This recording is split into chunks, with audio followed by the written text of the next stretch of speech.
A Christmas Carol by Charles Dickens. Stave 1. Marley's Ghost. Marley was dead to begin with. There is no doubt whatever about that.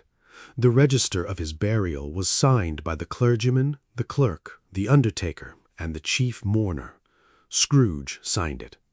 And Scrooge's name was good upon change for anything he chose to put his hand to. Old Marley was as dead as a doornail. Mind, I don't mean to say that I know, of my own knowledge, what there is particularly dead about a doornail. I might have been inclined myself to regard a coffin-nail as the deadest piece of ironmongery in the trade, but the wisdom of our ancestors is in the simile, and my unhallowed hands shall not disturb it, or the country's done for. You will therefore permit me to repeat emphatically that Marley was as dead as a doornail. Scrooge knew he was dead. Of course he did. How could it be otherwise? Scrooge and he were partners for I don't know how many years. Scrooge was his sole executor, his sole administrator, his sole assign, his sole residuary legatee, his sole friend and sole mourner. And even Scrooge was not so dreadfully cut up by the sad event, but that he was an excellent man of business on the very day of the funeral, and solemnized it with an undoubted bargain. The mention of Marley's funeral brings me back to the point I started from. There is no doubt that Marley was dead. This must be distinctly understood, or nothing wonderful can come of the story I'm going to relate.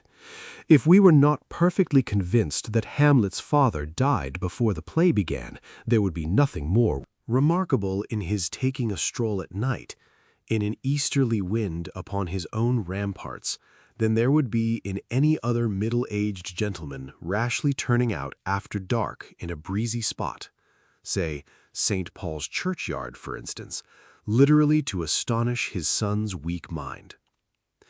Scrooge never painted out old Marley's name. There it stood years afterwards above the warehouse door, Scrooge and Marley. The firm was known as Scrooge and Marley. Sometimes people new to the business called Scrooge Scrooge, and sometimes Marley. But he answered to both names. It was all the same to him. Oh, but he was a tight-fisted hand at the grindstone, Scrooge.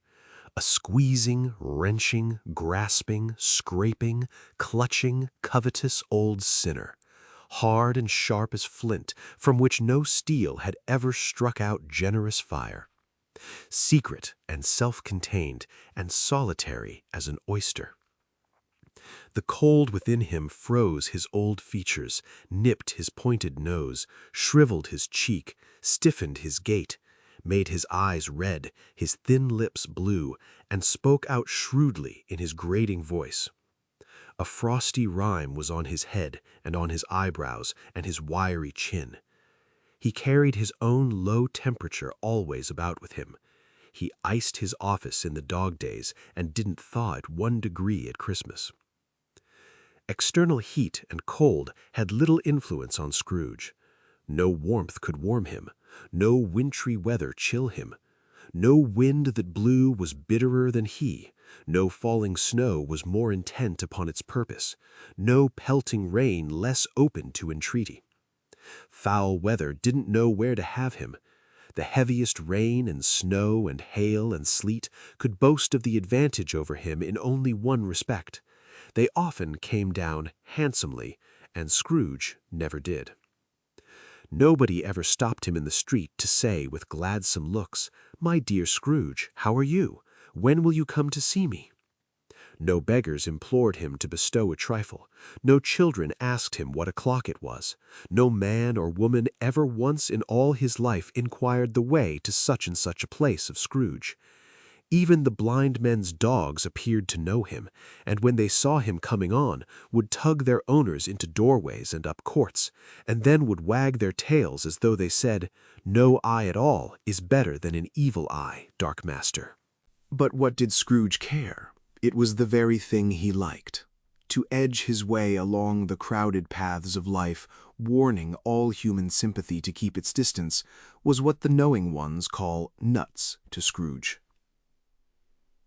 Once upon a time, of all the good days in the year, on Christmas Eve, old Scrooge sat busy in his counting-house. It was cold, bleak, biting weather, foggy withal, and he could hear the people in the court outside go wheezing up and down, beating their hands upon their breasts and stamping their feet upon the pavement stones to warm them. The city clocks had only just gone 3, but it was quite dark already. It had not been light all day, and candles were flaring in the neighboring offices like ruddy smears upon the palpable brown air. The fog came pouring in at every chink and keyhole, and was so dense without that although the court was of the narrowest, the houses opposite were mere phantoms. To see the dingy cloud come drooping down, obscuring everything, one might have thought that nature lived hard by and was brewing on a large scale. The door of Scrooge's counting-house was open that he might keep his eye upon his clerk, who in a dismal little cell beyond, a sort of tank, was copying letters. Scrooge had a very small fire, but the clerk's fire was so very much smaller that it looked like one coal. But he couldn't replenish it, for Scrooge kept the coal-box in his own room. And so surely as the clerk came in with the shovel, the master predicted that it would be necessary for them to part. Wherefore the clerk put on his white comforter and tried to warm himself at the candle, in which effort, not being a man of a strong imagination, he failed. "A Merry Christmas, Uncle! God save you!" cried a cheerful voice. It was the voice of Scrooge's nephew, who came upon him so quickly that this was the first intimation he had of his approach. "Bah!" said Scrooge. "Humbug!" He had so heated himself with rapid walking in the fog and frost, this nephew of Scrooge's, that he was all in a glow. His face was ruddy and handsome, his eyes sparkled, and his breath smoked again. "Christmas a humbug, Uncle?" said Scrooge's nephew. "You don't mean that, I'm sure." "I do," said Scrooge.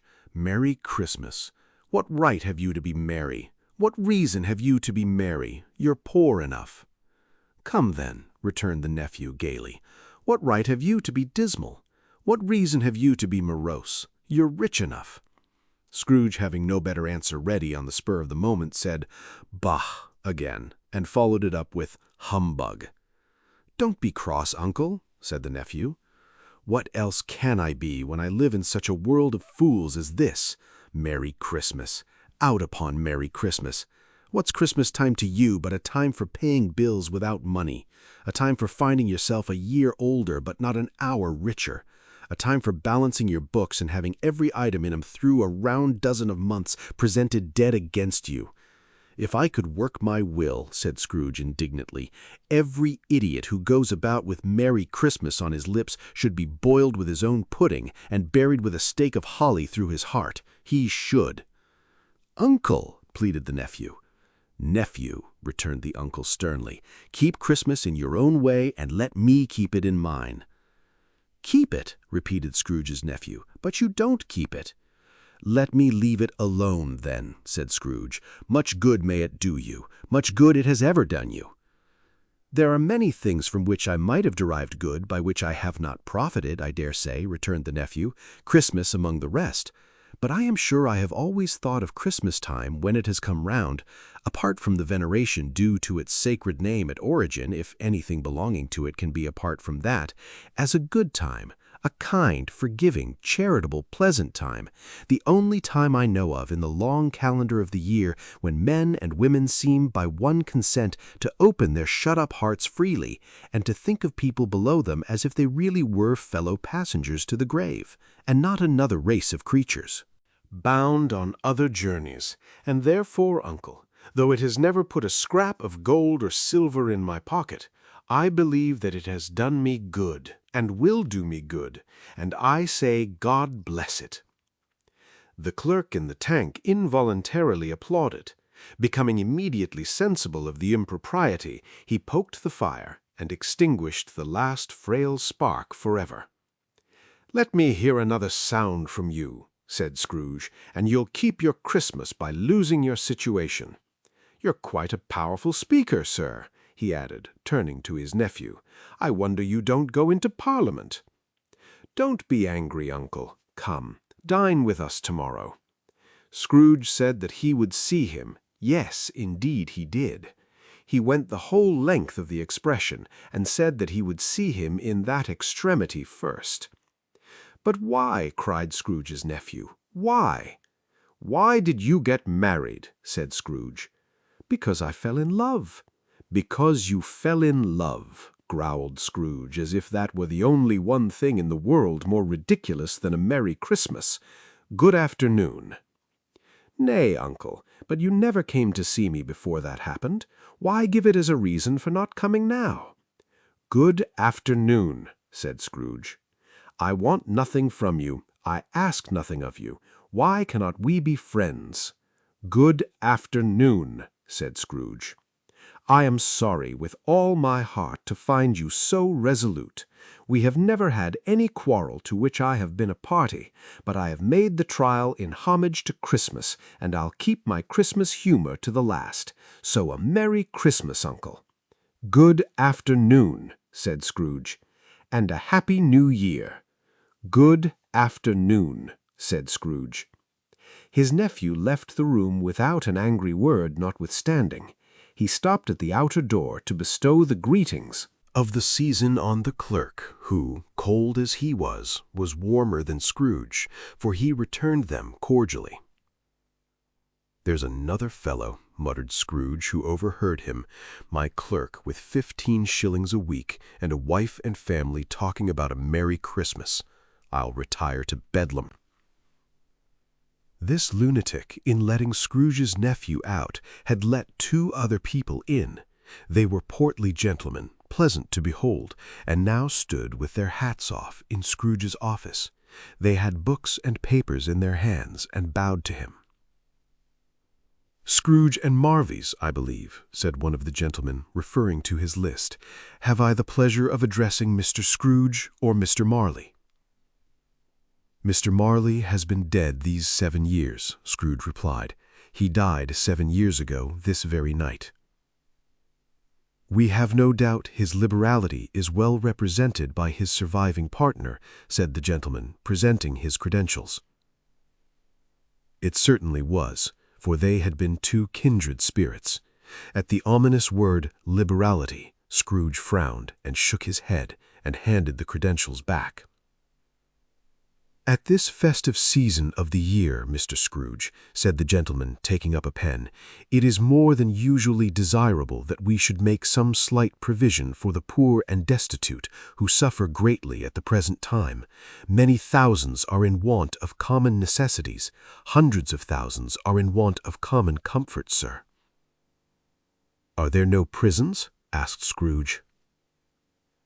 "Plenty of prisons," said the gentleman, laying down the pen again. "And the union workhouses?" demanded Scrooge. "Are they still in operation?" "They are. Still," returned the gentleman, "I wish I could say they were not." "The treadmill and the poor law are in full vigor, then," said Scrooge. "Both very busy, sir." "Oh, I was afraid from what you said at first that something had occurred to stop them in their useful course," said Scrooge. "I'm very glad to hear it." "Under the impression that they scarcely furnish Christian cheer of mind or body to the multitude," returned the gentleman, "a few of us are endeavoring to raise a fund to buy the poor some meat and drink and means of warmth. We choose this time because it is a time of all others when want is keenly felt and abundance rejoices. What shall I put you down for?" "Nothing," Scrooge replied. "You wish to be anonymous?" "I wish to be left alone," said Scrooge. "Since you ask me what I wish, gentlemen, that is my answer. I don't make merry myself at Christmas, and I can't afford to make idle people merry. I help to support the establishments I have mentioned. They cost enough, and those who are badly off must go there." "Many can't go there, and many would rather die." "If they would rather die," said Scrooge, "they had better do it, and decrease the surplus population. Besides, excuse me, I don't know that." "But you might know it," observed the gentleman. "It's not my business," Scrooge returned. "It's enough for a man to understand his own business and not to interfere with other people's. Mine occupies me constantly. Good afternoon, gentlemen." Seeing clearly that it would be useless to pursue their point, the gentlemen withdrew. Scrooge resumed his labors with an improved opinion of himself, and in a more facetious temper than was usual with him. Meanwhile, the fog and darkness thickened so that people ran about with flaring links, proffering their services to go before horses in carriages and conduct them on their way. The ancient tower of a church, whose gruff old bell was always peeping slyly down at Scrooge out of a Gothic window in the wall, became invisible, and struck the hours and quarters in the clouds, with tremulous vibrations afterwards, as if its teeth were chattering in its frozen head up there. The cold became intense. In the main street, at the corner of the court, some laborers were repairing the gas pipes, and had lighted a great fire in a brazier, round which a party of ragged men and boys were gathered, warming their hands and winking their eyes before the blaze in rapture. The water plug being left in solitude, its overflowings sullenly congealed and turned to misanthropic ice.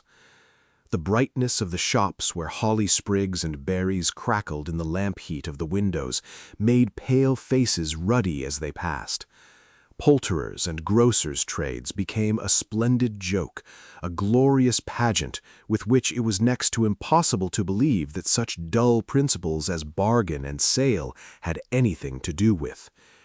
The Lord Mayor, in the stronghold of the mighty mansion house, gave orders to his 50 cooks and butlers to keep Christmas as a Lord Mayor's household should, and even the little tailor, whom he had fined 5 shillings on the previous Monday for being drunk and bloodthirsty in the streets, stirred up tomorrow's pudding in his garret, while his lean wife and the baby sallied out to buy the beef. Foggier yet, and colder. Piercing, searching, biting cold.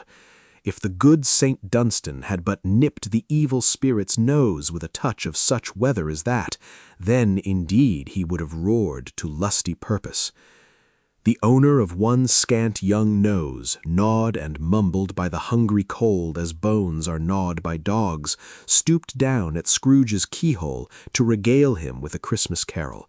But at the first sound of "God bless you, merry gentlemen, may nothing you dismay," Scrooge seized the ruler with such energy of action that the singer fled in terror, leaving the keyhole to the fog and even more congenial frost.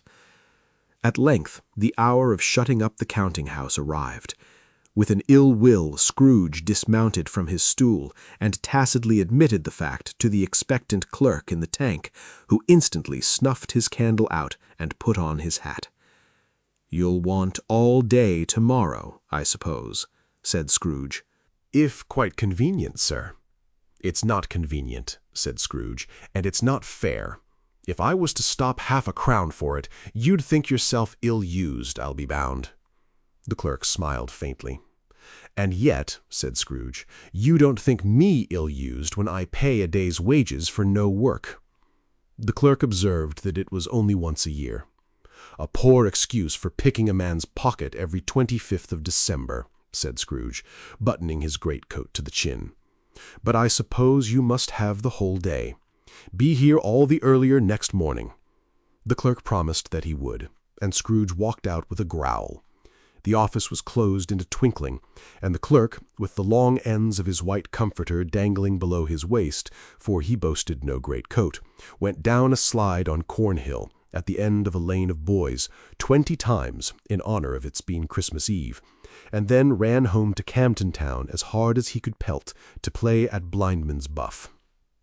Scrooge took his melancholy dinner in his usual melancholy tavern, and having read all the newspapers and beguiled the rest of the evening with his banker's book, went home to bed. He lived in chambers which had once belonged to his deceased partner. They were a gloomy suite of rooms in a lowering pile of building up a yard, where it had so little business to be that one could scarcely help fancying it must have run there when it was a young house, playing at hide-and-seek with other houses and forgotten the way out again. It was old enough now, and dreary enough, for nobody lived in it but Scrooge, the other rooms being all let out as offices. The yard was so dark that even Scrooge, who knew its every stone, was fain to grope with his hands.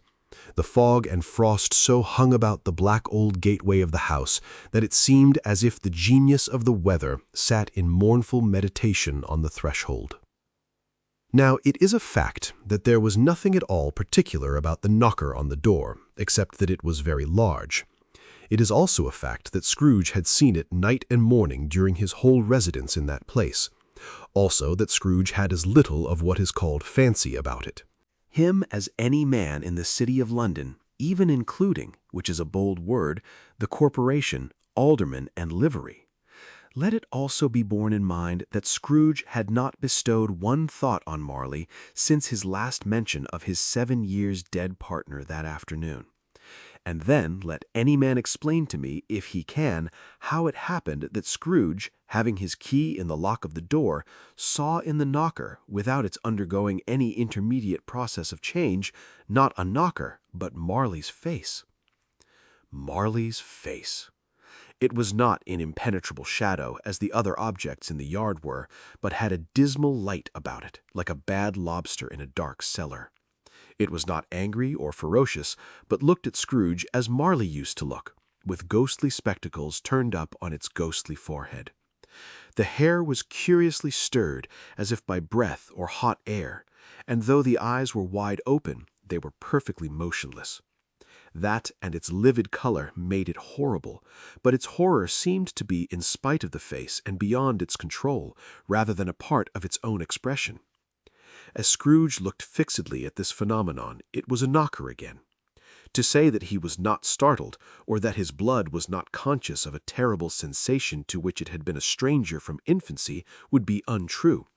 But he put his hand upon the key he had relinquished, turned it sturdily, walked in, and lighted his candle.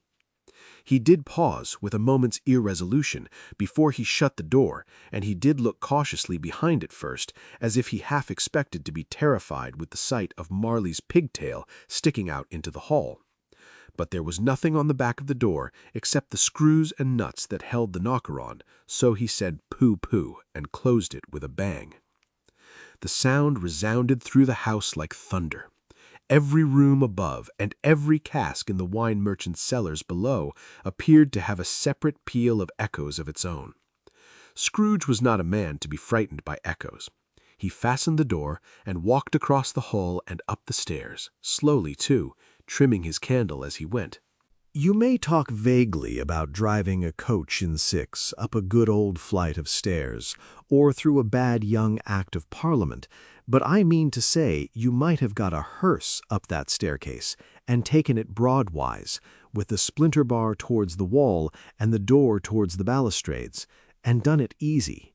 There was plenty of width for that, and room to spare, which is perhaps the reason why Scrooge thought he saw a locomotive hearse going on before him in the gloom. Half a dozen gas lamps out of the street wouldn't have lighted the entry too well, so you may suppose that it was pretty dark with Scrooge's dip. Up Scrooge went, not caring a button for that. Darkness is cheap, and Scrooge liked it. But before he shut his heavy door, he walked through his rooms to see that all was right. He had just enough recollection of the face to desire to do that. Sitting room, bedroom, lumber room, all as they should be. Nobody under the table, nobody under the sofa, a small fire in the grate, spoon and basin ready, and the little saucepan of gruel (Scrooge had a cold in his head) upon the hob. Nobody under the bed, nobody in the closet, nobody in his dressing-gown, which was hanging up in a suspicious attitude against the wall. Lumber room as usual, old fire-guard, old shoes, 2 fish-baskets, washing-stand on 3 legs, and a poker. Quite satisfied, he closed his door and locked himself in, double-locked himself in, which was not his custom. Thus secured against surprise, he took off his cravat, put on his dressing-gown and slippers and his nightcap, and sat down before the fire to take his gruel. It was a very low fire indeed, nothing on such a bitter night. He was obliged to sit close to it and brood over it before he could extract the least sensation of warmth from such a handful of fuel. The fireplace was an old one, built by some Dutch merchant long ago, and paved all round with quaint Dutch tiles, designed to illustrate the Scriptures. There were Cains and Abels, Pharaoh's daughters, queens of Sheba, angelic messengers descending through the air on clouds like feather-beds, Abrahams, Belshazzars, apostles putting off to sea in butter-boats, hundreds of figures to attract his thoughts, and yet that face of Marley, 7 years dead, came like the ancient prophet's rod and swallowed up the whole. If each smooth tile had been a blank at first, with power to shape some picture on its surface from the disjointed fragments of his thoughts, there would have been a copy of old Marley's head on every one. "Humbug," said Scrooge, and walked across the room. After several turns, he sat down again. As he threw his head back in the chair, his glance happened to rest upon a bell, a disused bell, that hung in the room and communicated for some purpose now forgotten with a chamber in the highest story of the building. It was with great astonishment and with a strange, inexplicable dread that as he looked, he saw this bell begin to swing. It swung so softly in the outset that it scarcely made a sound, but soon it rang out loudly, and so did every bell in the house. This might have lasted half a minute or a minute, but it seemed an hour. The bells ceased as they had begun, together. They were succeeded by a clanking noise, deep down below, as if some person were dragging a heavy chain over the casks in the wine merchant's cellar. Scrooge then remembered to have heard that ghosts in haunted houses were described as dragging chains. The cellar door flew open with a booming sound, and then he heard the noise much louder on the floors below, then coming up the stairs, then coming straight towards his door. "It's humbug still," said Scrooge. "I won't believe it." His color changed, though, when, without a pause, it came on through the heavy door and passed into the room before his eyes. Upon its coming in, the dying flame leaped up as though it cried, "I know him, Marley's ghost," and fell again. The same face, the very same. Marley in his pigtail, usual waistcoat, tights and boots, the tassels on the latter bristling like his pigtail, and his coat skirts and the hair upon his head. The chain he drew was clasped about his middle. It was long and wound about him like a tail, and it was made, for Scrooge observed it closely, of cash-boxes, keys, padlocks, ledgers, deeds, and heavy purses wrought in steel. His body was transparent, so that Scrooge, observing him and looking through his waistcoat, could see the 2 buttons on his coat behind. Scrooge had often heard it said that Marley had no bowels, but he had never believed it until now. No, nor did he believe it even now, though he looked the phantom through and saw it standing before him, though he felt the chilling influence of its death-cold eyes and marked the very texture of the folded kerchief bound about his head and chin, which wrapper he had not observed before. He was still incredulous and fought against his senses. "How now?" said Scrooge, caustic and cold as ever. "What do you want with me?" "Much." Marley's voice, no doubt about it. "Who are you?" "Ask me who I was." "Who were you then?" said Scrooge, raising his voice. "You're particular for a shade." He was going to say "to a shade," but substituted this as more appropriate. "In life I was your partner, Jacob Marley." Can you sit down?" asked Scrooge, looking doubtfully at him. "I can." "Do it, then." Scrooge asked the question because he didn't know whether a ghost so transparent might find himself in a condition to take a chair, and felt that in the event of its being impossible, it might involve the necessity of an embarrassing explanation. But the ghost sat down on the opposite side of the fireplace, as if he were quite used to it. "You don't believe in me," observed the ghost. "I don't," said Scrooge. "What evidence would you have of my reality beyond that of your senses?" "I don't know," said Scrooge. "Why do you doubt your senses?" "Because," said Scrooge, "a little thing affects them. A slight disorder of the stomach makes them cheats. You may be an undigested bit of beef, a blot of mustard, a crumb of cheese." "Fragment of an underdone potato. There's more of gravy than of grave about you, whatever you are." Scrooge was not much in the habit of cracking jokes, nor did he feel in his heart by any means waggish then.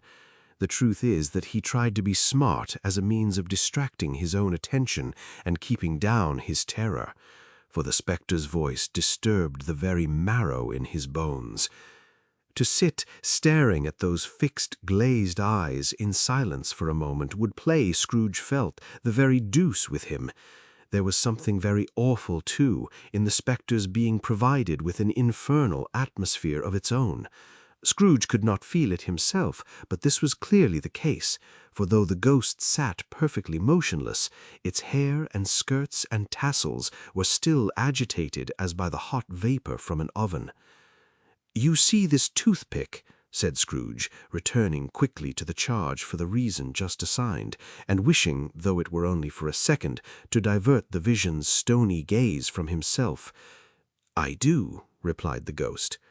"You are not looking at it," said Scrooge. "But I see it," said the ghost, notwithstanding. "Well," returned Scrooge, "I have but to swallow this, and be for the rest of my days persecuted by a legion of goblins, all of my own creation. Humbug, I tell you, humbug!" At this the spirit raised a frightful cry, and shook its chain with such a dismal and appalling noise that Scrooge held on tight to his chair to save himself from falling in a swoon.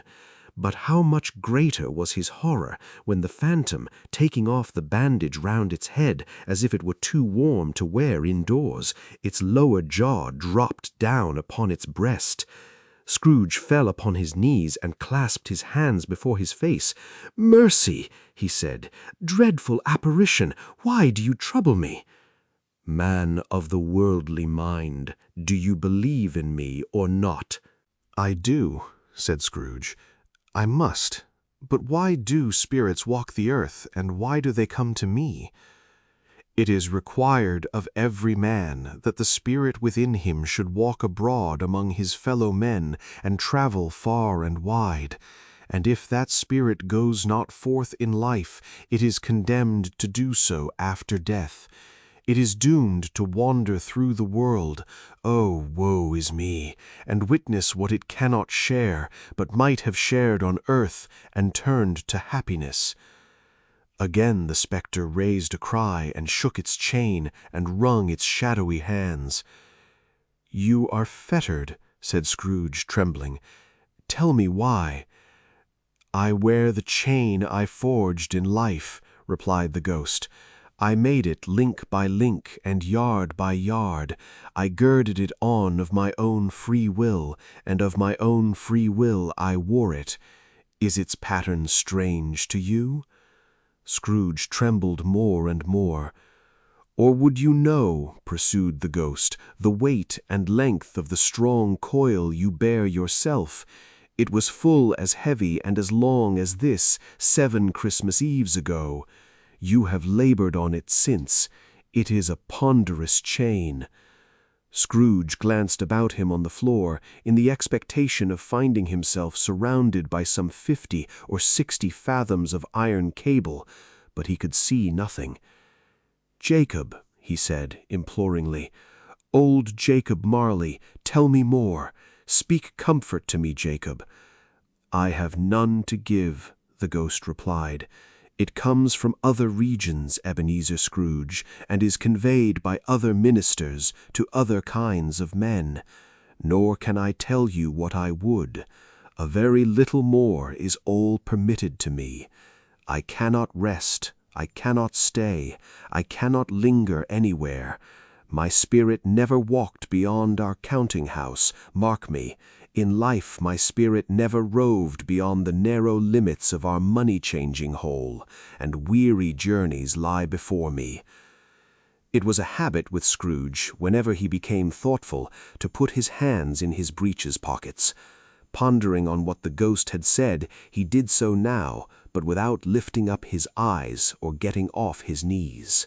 "You must have been very slow about it, Jacob," Scrooge observed, in a businesslike manner, though with humility and deference. "Slow?" the ghost repeated. "7 years dead," mused Scrooge, "and traveling all the time."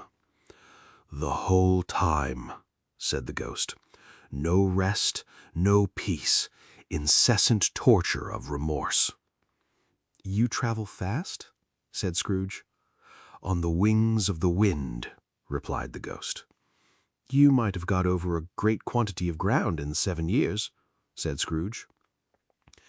The ghost, on hearing this, set up another cry, and clanked its chain so hideously in the dead silence of the night that the ward would have been justified in indicting it for a nuisance. "Oh, captive, bound and double-ironed," cried the phantom, "not to know that ages of incessant labor by immortal creatures for this earth must pass into eternity before the good of which it is susceptible is all developed. Not to know that any Christian spirit working kindly in its little sphere, whatever it may be, will find its mortal life too short for its vast means of usefulness. Not to know that no space of regret can make amends for one life's opportunity misused. Yet such was I. Oh, such was I." "But you were always a good man of business, Jacob," faltered Scrooge, who now began to apply this to himself. "Business?" cried the ghost, wringing his hands again. "Mankind was my business. The common welfare was my business. Charity, mercy, forbearance, and benevolence were all my business. The dealings of my trade were but a drop of water in the comprehensive ocean of my business." It held up its chain at arm's length, as if that were the cause of all its unavailing grief, and flung it heavily upon the ground again. "At this time of the rolling year," the spectre said, "I suffer most. Why did I walk through crowds of fellow beings with my eyes turned down, and never raise them to that blessed star which led the wise? Men to a poor abode. Were there no poor homes to which its light would have conducted me?" Scrooge was very much dismayed to hear the spectre going on at this rate, and began to quake exceedingly. "Hear me," cried the ghost. "My time is nearly gone." "I will," said Scrooge, "but don't be hard upon me. Don't be flowery, Jacob, pray."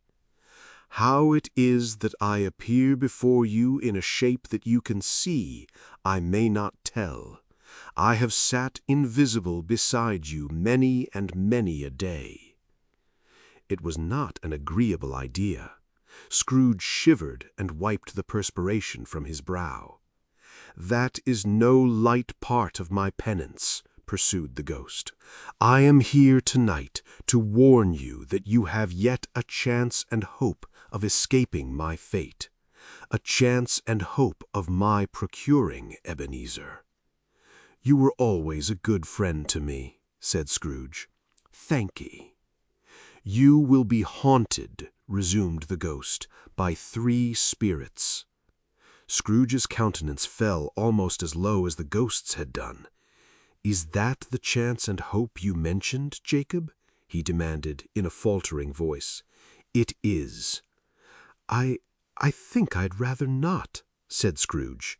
"Without their visits," said the ghost, "you cannot hope to shun the path I tread. Expect the first tomorrow when the bell tolls 1. "Couldn't I take 'em all at once and have it over, Jacob?" hinted Scrooge. "Expect the second on the next night at the same hour, the third upon the next night when the last stroke of 12 has ceased to vibrate. Look to see me no more, and look that, for your own sake, you remember what has passed between us." When it had said these words, the spectre took its wrapper from the table and bound it round its head as before. Scrooge knew this by the smart sound its teeth made when the jaws were brought together by the bandage. He ventured to raise his eyes again. Found his supernatural visitor confronting him in an erect attitude, with its chain wound over and about its arm. The apparition walked backward from him, and at every step it took, the window raised itself a little, so that when the spectre reached it, it was wide open. It beckoned Scrooge to approach, which he did. When they were within 2 paces of each other, Marley's ghost held up its hand, warning him to come no nearer. Scrooge stopped.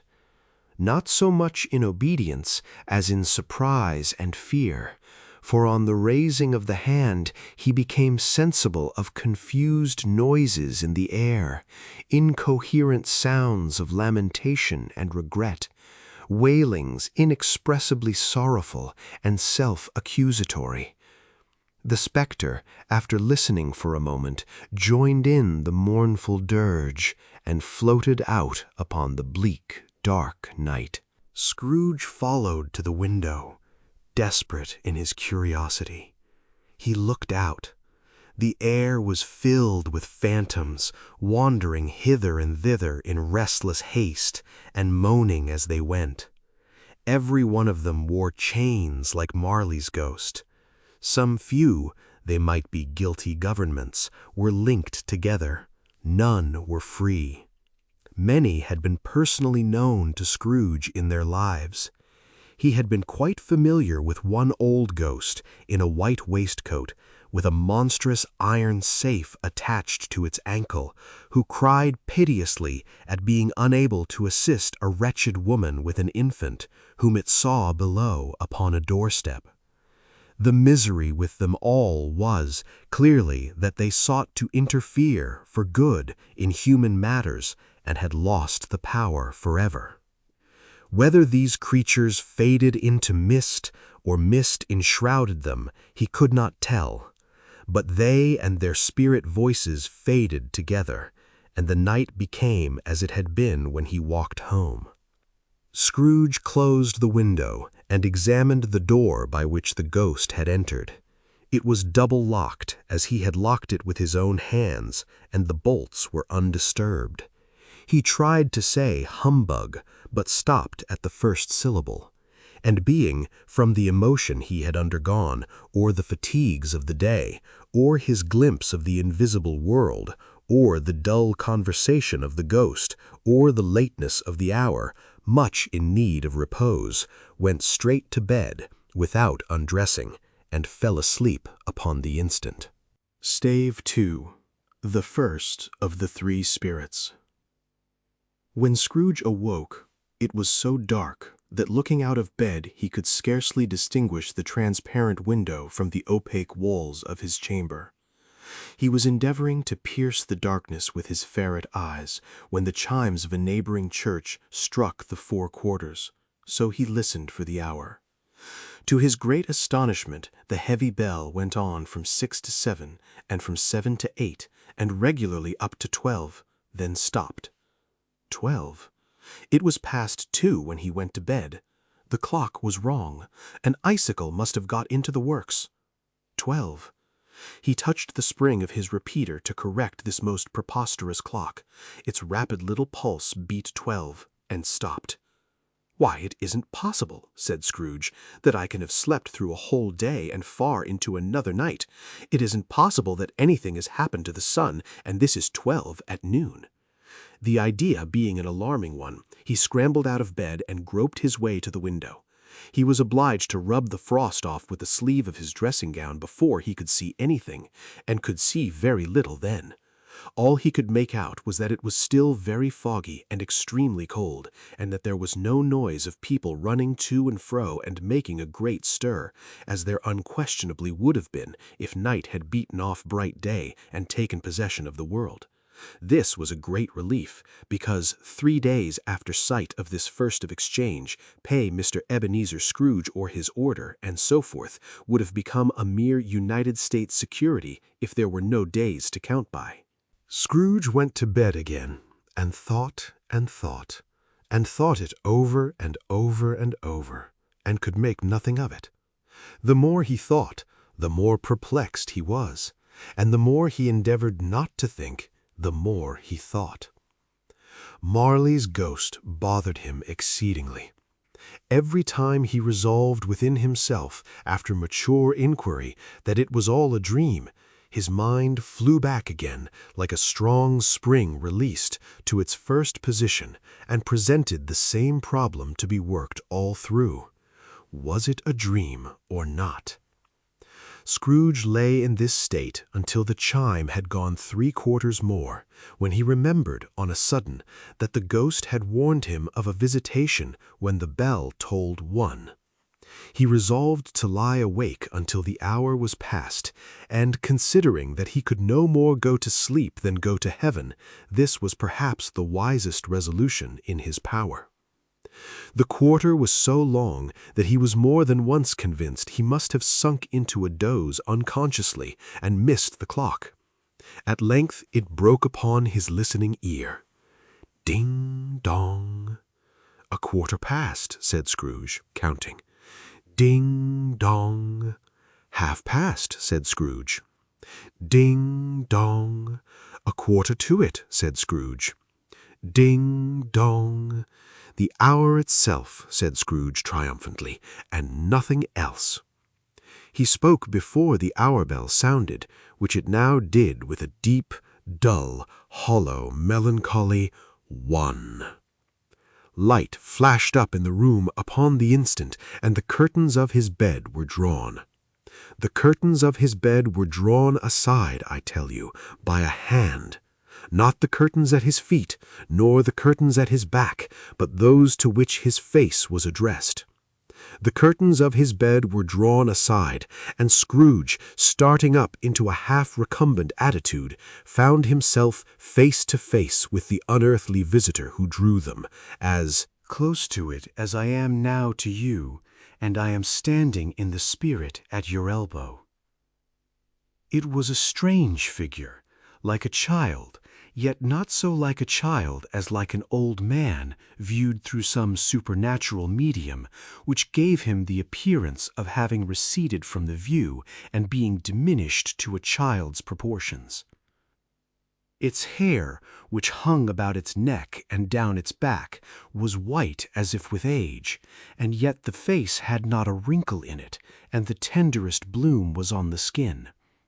The arms were very long and muscular, the hands the same, as if its hold were of uncommon strength. Its legs and feet, most delicately formed, were like those upper members bare. It wore a tunic of the purest white, and round its waist was bound a lustrous belt, the sheen of which was beautiful. It held a branch of fresh green holly in its hand, and in a singular contradiction of that wintry emblem had its dress trimmed with summer flowers. But the strangest thing about it was that from the crown of its head there sprung a bright, clear jet of light by which all this was visible, and which was doubtless the occasion of its using in its duller moments a great extinguisher for a cap, which it now held under its arm. Even this, though, when Scrooge looked at it with increasing steadiness, was not its strangest quality. For as its belt sparkled and glittered now in one part and now in another, and what was light one instant at another time was dark, so the figure itself fluctuated in its distinctness, being now a thing with one arm, now with one leg, now with 20 legs, now a pair of legs without a head, now a head without a body, of which dissolving parts no outline would be visible in the dense gloom wherein they melted away. And in the very wonder of this, it would be itself again, distinct and clear as ever. "Are you the spirit, sir, whose coming was foretold to me?" asked Scrooge. "I am." The voice was soft and gentle, singularly low, as if instead of being so close beside him, it were at a distance. "Who and what are you?" demanded Scrooge. "I am the ghost of Christmas past." "Long past?" inquired Scrooge, observant of its dwarfish stature. No, your past. Perhaps Scrooge could not have told anybody why, if anybody could have asked him, but he had a special desire to see the spirit in his cap, and begged him to be covered. "What?" exclaimed the ghost. "Would you so soon put out with worldly hands the light I give? Is it not enough that you are one of those whose passions made this cap, and force me through whole trains of years to wear it low upon my brow?" Scrooge reverently disclaimed all intention to offend, or any knowledge of having wilfully bonneted the spirit at any period of his life. He then made bold to inquire what business brought him there. "Your welfare," said the ghost. Scrooge expressed himself much obliged, but could not help thinking that a night of unbroken rest would have been more conducive to that end.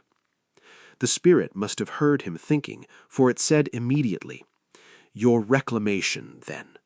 Take heed." It put out its strong hand as it spoke, and clasped him gently by the arm. "Rise and walk with me." It would have been in vain for Scrooge to plead that the weather and the hour were not adapted to pedestrian purposes, that bed was warm and the thermometer a long way below freezing, that he was clad but lightly in his slippers, dressing-gown, and nightcap, and that he had a cold upon him at that time.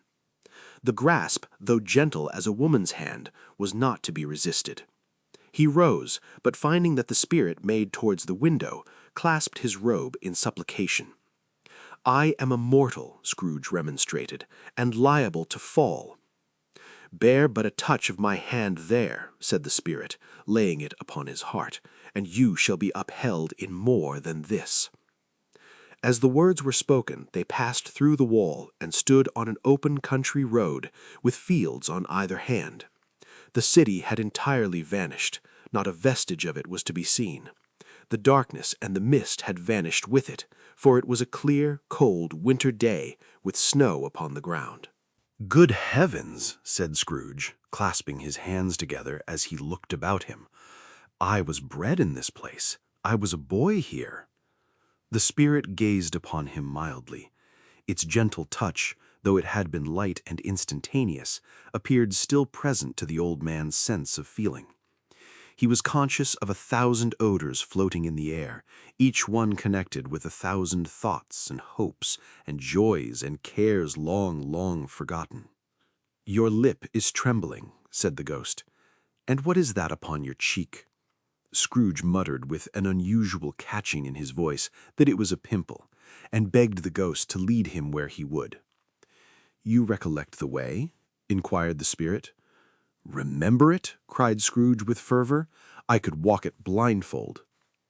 "Strange to have forgotten it for so many years," observed the ghost. "Let us go on." They walked along the road, Scrooge recognizing every gate and post and tree, until a little market town appeared in the distance, with its bridge, its church, and winding river.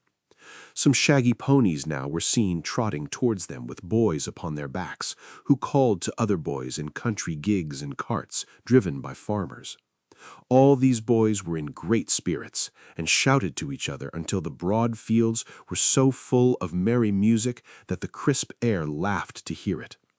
"These are but shadows of the things that have been," said the ghost. "They have no consciousness of us." The jocund travelers came on, and as they came, Scrooge knew and named them every one. Why was he rejoiced beyond all bounds to see them? Why did his cold eye glisten and his heart leap up as they went past? Why was he filled with gladness when he heard them give each other Merry Christmas as they parted at crossroads and byways for their several homes? What was Merry Christmas to Scrooge?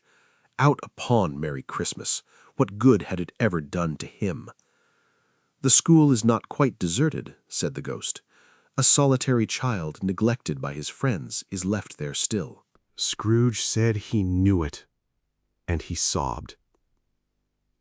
They left the high road by a well-remembered lane, and soon approached a mansion of dull red brick, with a little weathercock-surmounted cupola on the roof, and a bell hanging in it. It was a large house, but one of broken fortunes. For the spacious offices were little used. Their walls were damp and mossy, their windows broken, and their gates decayed. Fowls clucked and strutted in the stables, and the coach-houses and sheds were overrun with grass. Nor was it more retentive of its ancient state within, for entering the dreary hall and glancing through the open doors of many rooms, they found them poorly furnished, cold, and vast.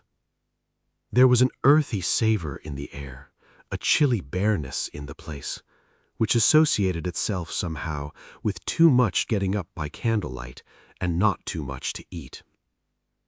They went, the ghost and Scrooge, across the hall to a door at the back of the house.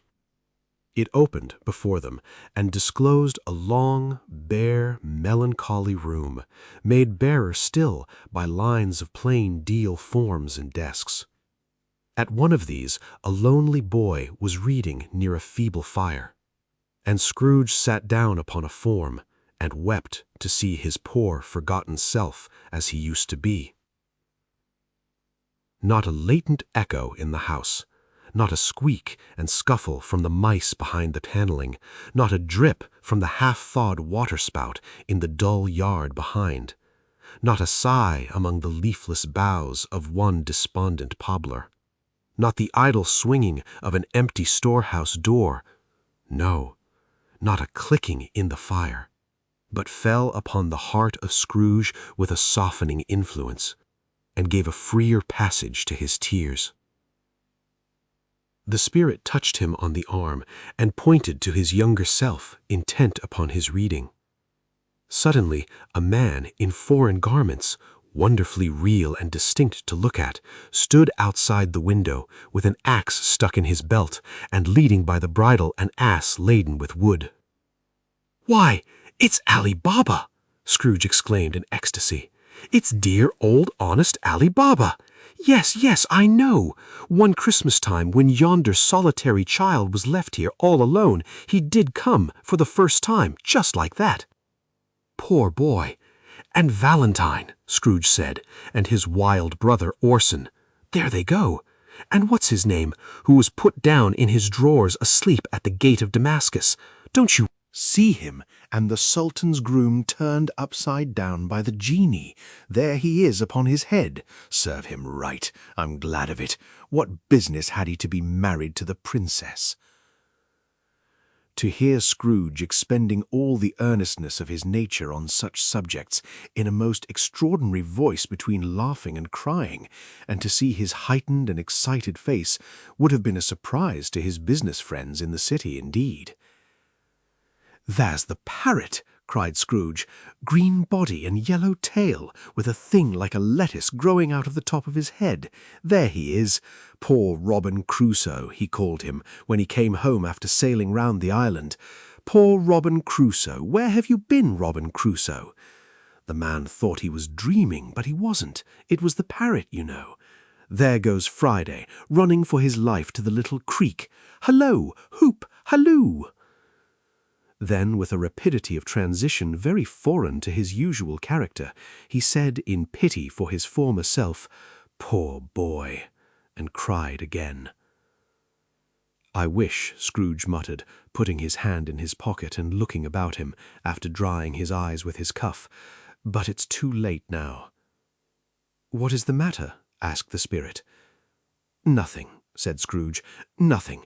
There was a boy singing a Christmas carol at my door last night. I should have liked to have given him something, that's all." The ghost smiled thoughtfully and waved its hand, saying as it did so, "Let us see another Christmas." Scrooge's former self grew larger at the words, and the room became a little darker and more dirty. The panels shrunk, the windows cracked, fragments of plaster fell out of the ceiling, and the naked laths were shown instead. But how all this was brought about, Scrooge knew no more than you do. He only knew that it was quite correct, that everything had happened so, that there he was, alone again, when all the other boys had gone home for the jolly holidays. He was not reading now, but walking up and down despairingly. Scrooge looked at the ghost, and with a mournful shaking of his head, glanced anxiously towards the door. It opened, and a little girl, much younger than the boy, came darting in, and putting her arms about his neck and often kissing him, addressed him as her dear, dear brother. "I have come to bring you home, dear brother," said the child, clapping her tiny hands and bending down to laugh. "To bring you home, home, home." "Home, little Fan?" returned the boy. "Yes," said the child, brimful of glee, "home for good and all, home for ever and ever. Father is so much kinder than he used to be, that home's like heaven. He spoke so gently to me one dear night when I was going to bed that I was not afraid to ask him once more if you might come home, and he said yes, you should, and sent me in a coach to bring you. And you're to be a man," said the child, opening her eyes, "and are never to come back here.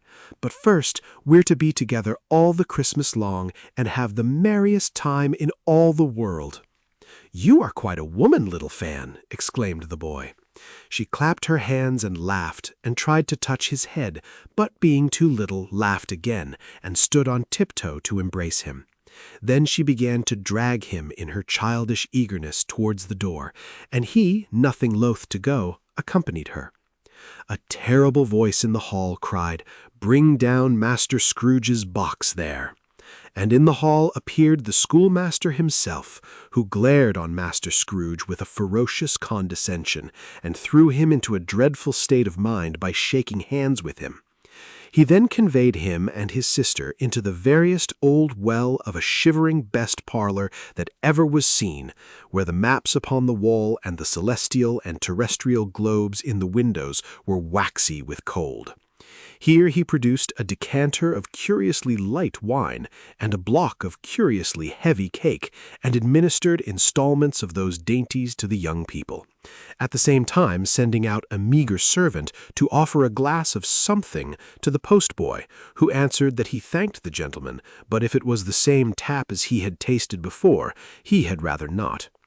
Master Scrooge's trunk being by this time tied on to the top of the chaise, the children bade the schoolmaster good-bye right willingly, and getting into it, drove gaily. Down the garden sweep, the quick wheels dashing the hoar-frost and snow from off the dark leaves of the evergreens like spray. "Always a delicate creature, whom a breath might have withered," said the ghost, "but she had a large heart." "So she had," cried Scrooge. "You're right. I will not gainsay it, spirit, God forbid. She died a woman, and had, as I think, children." "One child," Scrooge returned. "True," said the ghost. "Your nephew." Scrooge seemed uneasy in his mind, and answered briefly, "Yes." Although they had but that moment left the school behind them, they were now in the busy thoroughfares of a city where shadowy passengers passed and repassed, where shadowy carts and coaches battled for the way, and all the strife and tumult of a real city were. It was made plain enough by the dressing of the shops that here, too, it was Christmas time again. But it was evening, and the streets were lit up. The ghost stopped at a certain warehouse door and asked Scrooge if he knew it. "Know it?" said Scrooge. "Was I apprenticed here?" They went in. At sight of an old gentleman in a Welsh wig sitting behind such a high desk that if he had been 2 inches taller he must have knocked his head against the ceiling, Scrooge cried in great excitement, "Why, it's old Fezziwig! Bless his heart, it's Fezziwig alive again!" Old Fezziwig laid down his pen and looked up at the clock, which pointed to the hour of 7. He rubbed his hands, adjusted his capacious waistcoat, laughed all over himself from his shoes to his organ of benevolence, and called out in a comfortable, oily, rich, fat, jovial voice, "Yo-ho there, Ebenezer, Dick!" Scrooge's former self, now grown a young man, came briskly in, accompanied by his fellow prentice. "Dick Wilkins, to be sure," said Scrooge to the ghost. "Bless me, yes, there he is. He was very much attached to me, was Dick. Poor Dick, dear, dear." "Yo-ho, my boys," said Fezziwig. "No more work tonight, Christmas Eve, Dick. Christmas, Ebenezer. Let's have the shutters up, cried old Fezziwig, with a sharp clap of his hands, before a man can say Jack Robinson. You wouldn't believe how those two fellows went at it. They charged into the street with the shutters, 1, 2, 3, had them up in their places, 4, 5, 6, barred them and pinned them, 7, 8, 9, and came back before you could have got to 12, panting like racehorses. Hilly-ho, cried old Fezziwig, skipping down from the high desk with wonderful agility. Clear away, my lads, and let's have lots of room here. Hilly-ho, Dick, cheer up, Ebenezer. Clear away. There was nothing they wouldn't have cleared away or couldn't have cleared away with old Fezziwig looking on. It was done in a minute. Every movable was packed off as if it were dismissed from public life for evermore. The floor was swept and watered, the lamps were trimmed, fuel was heaped upon the fire, and the warehouse was as snug and warm and dry and bright a ballroom as you would desire to see upon a winter's night. In came a fiddler with a music book, and went up to the lofty desk, and made an orchestra of it, and tuned like 50 stomach aches. In came Mrs. Fezziwig, one vast substantial smile. In came the 3 Miss Fezziwigs, beaming and lovable. In came the 6 young followers whose hearts they broke. In came all the young men and women employed in the business. In came the housemaid with her cousin, the baker. In came the cook with her brother's particular friend, the milkman. In came the boy from over the way, who was suspected of not having board enough from his master, trying to hide himself behind the girl from next door but one, who was proved to have had her ears pulled by her mistress. In they all came, one after another, some shyly, some boldly, some gracefully, some awkwardly, some pushing, some pulling. In they all came, anyhow and everyhow. Away they all went, 20 couple at once, hands half round and back. Again the other way, down the middle and up again, round and round. In various stages of affectionate groupings, old top couple always turning up in the wrong place. New top couple starting off again as soon as they got there. All top couples at last, and not a bottom one to help them. When this result was brought about, old Fezziwig, clapping his hands to stop the dance, cried out, "Well done!" And the fiddler plunged his hot face into a pot of porter, especially provided for that purpose. But scorning rest, upon his reappearance he instantly began again, though there were no dancers yet, as if the other fiddler had been carried home exhausted on a shutter, and he were a brand-new man resolved to beat him out of sight or perish. There were more dances, and there were forfeits, and more dances, and there was cake, and there was negus, and there was a great piece of cold roast, and there was a great piece of cold boiled, and there were mince pies and plenty of beer. But the great effect of the evening came after the roast and boiled, when the fiddler, an artful dog, mind, the sort of man who knew his business better than you or I could have told it him, struck up Sir Roger de Coverley. Then old Fezziwig stood out to dance with Mrs. Fezziwig, top couple too, with a good stiff piece of work cut out for them, 3 or 4 and 20 pairs of partners, people who were not to be trifled with, people who would dance and had no notion of walking. But if they had been twice as many, 4 times, old Fezziwig would have been a match for them, and so would Mrs. Fezziwig. As to her, she was worthy to be his partner in every sense of the term. If that's not higher praise, tell me higher and I'll use it. A positive light appeared to issue from Fezziwig's calves. They shone in every part of the dance like moons. You couldn't have predicted at any given time what would have become of them next. And when old Fezziwig and Mrs. Fezziwig had gone through the whole dance, advance and retreat, both hands to your partner, bow and curtsy, corkscrew, thread the needle, and back again to your place, Fezziwig cut so deftly that he appeared to wink with his legs, and came upon his feet again without a stagger. When the clock struck 11, this domestic ball broke up. Mr. and Mrs. Fezziwig took their stations, one on either side of the door, and shaking hands with every person individually as he or she went out, wished him or her a Merry Christmas. When everybody had retired but the 2 prentices, they did the same to them. And thus the cheerful voices died away, and the lads were left to their beds, which were under a counter in the back shop. During the whole of this time, Scrooge had acted like a man out of his wits. His heart and soul were in the scene and with his former self. He corroborated everything, remembered everything, enjoyed everything, and underwent the strangest agitation. It was not until now, when the bright faces of his former self and Dick were turned from them, that he remembered the ghost, and became conscious that it was looking full upon him, while the light upon its head burnt very clear. "A small matter," said the ghost, "to make these silly folks so full of gratitude." "Small," echoed Scrooge. The spirit signed to him to listen to the two prentices who were pouring out their hearts in praise of Fezziwig, and when he had done so, said, "Why, is it not? He has spent but a few pounds of your mortal money, 3 or 4 perhaps. Is that so much that he deserves this praise?" "It isn't that," said Scrooge, heated by the remark, and speaking unconsciously like his former, not his latter self. "It isn't that, spirit. He has the power to render us happy or unhappy, to make our service light or burdensome, a pleasure or a toil.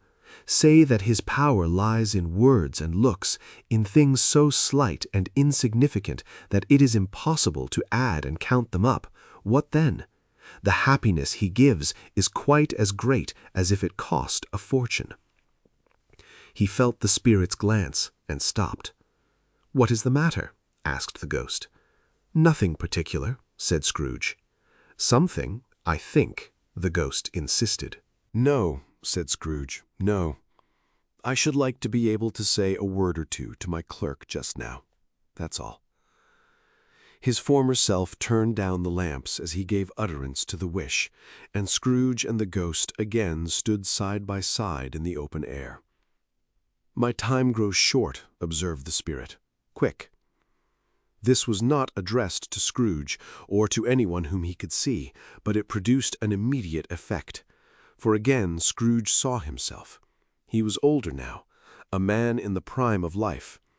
His face had not the harsh and rigid lines of later years, but it had begun to wear the signs of care and avarice. There was an eager, greedy, restless motion in the eye, which showed the passion that had taken root, and where the shadow of the growing tree would fall. He was not alone, but sat by the side of a fair young girl in a mourning dress, in whose eyes there were tears, which sparkled in the light that shone out of the ghost of Christmas past. "It matters little," she said softly. "To you, very little. Another idol has displaced me, and if it can cheer and comfort you in time to come as I would have tried to do, I have no just cause to grieve." "What idol has displaced you?" he rejoined. "A golden one."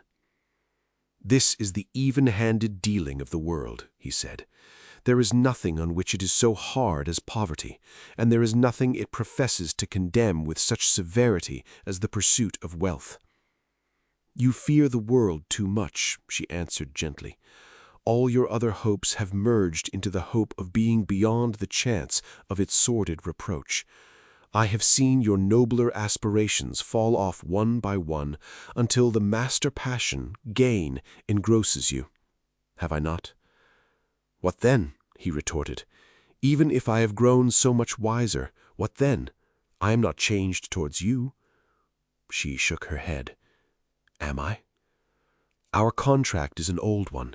It was made when we were both poor and content to be so, until in good season we could improve our worldly fortune by our patient industry. You are changed. When it was made, you were another man." "I was a boy," he said impatiently. "Your own feeling tells you that you were not what you are," she returned. "I am. That which promised happiness when we were one in heart is fraught with misery now that we are two. How often and how keenly I have thought of this I will not say. It is enough that I have thought of it and can release you.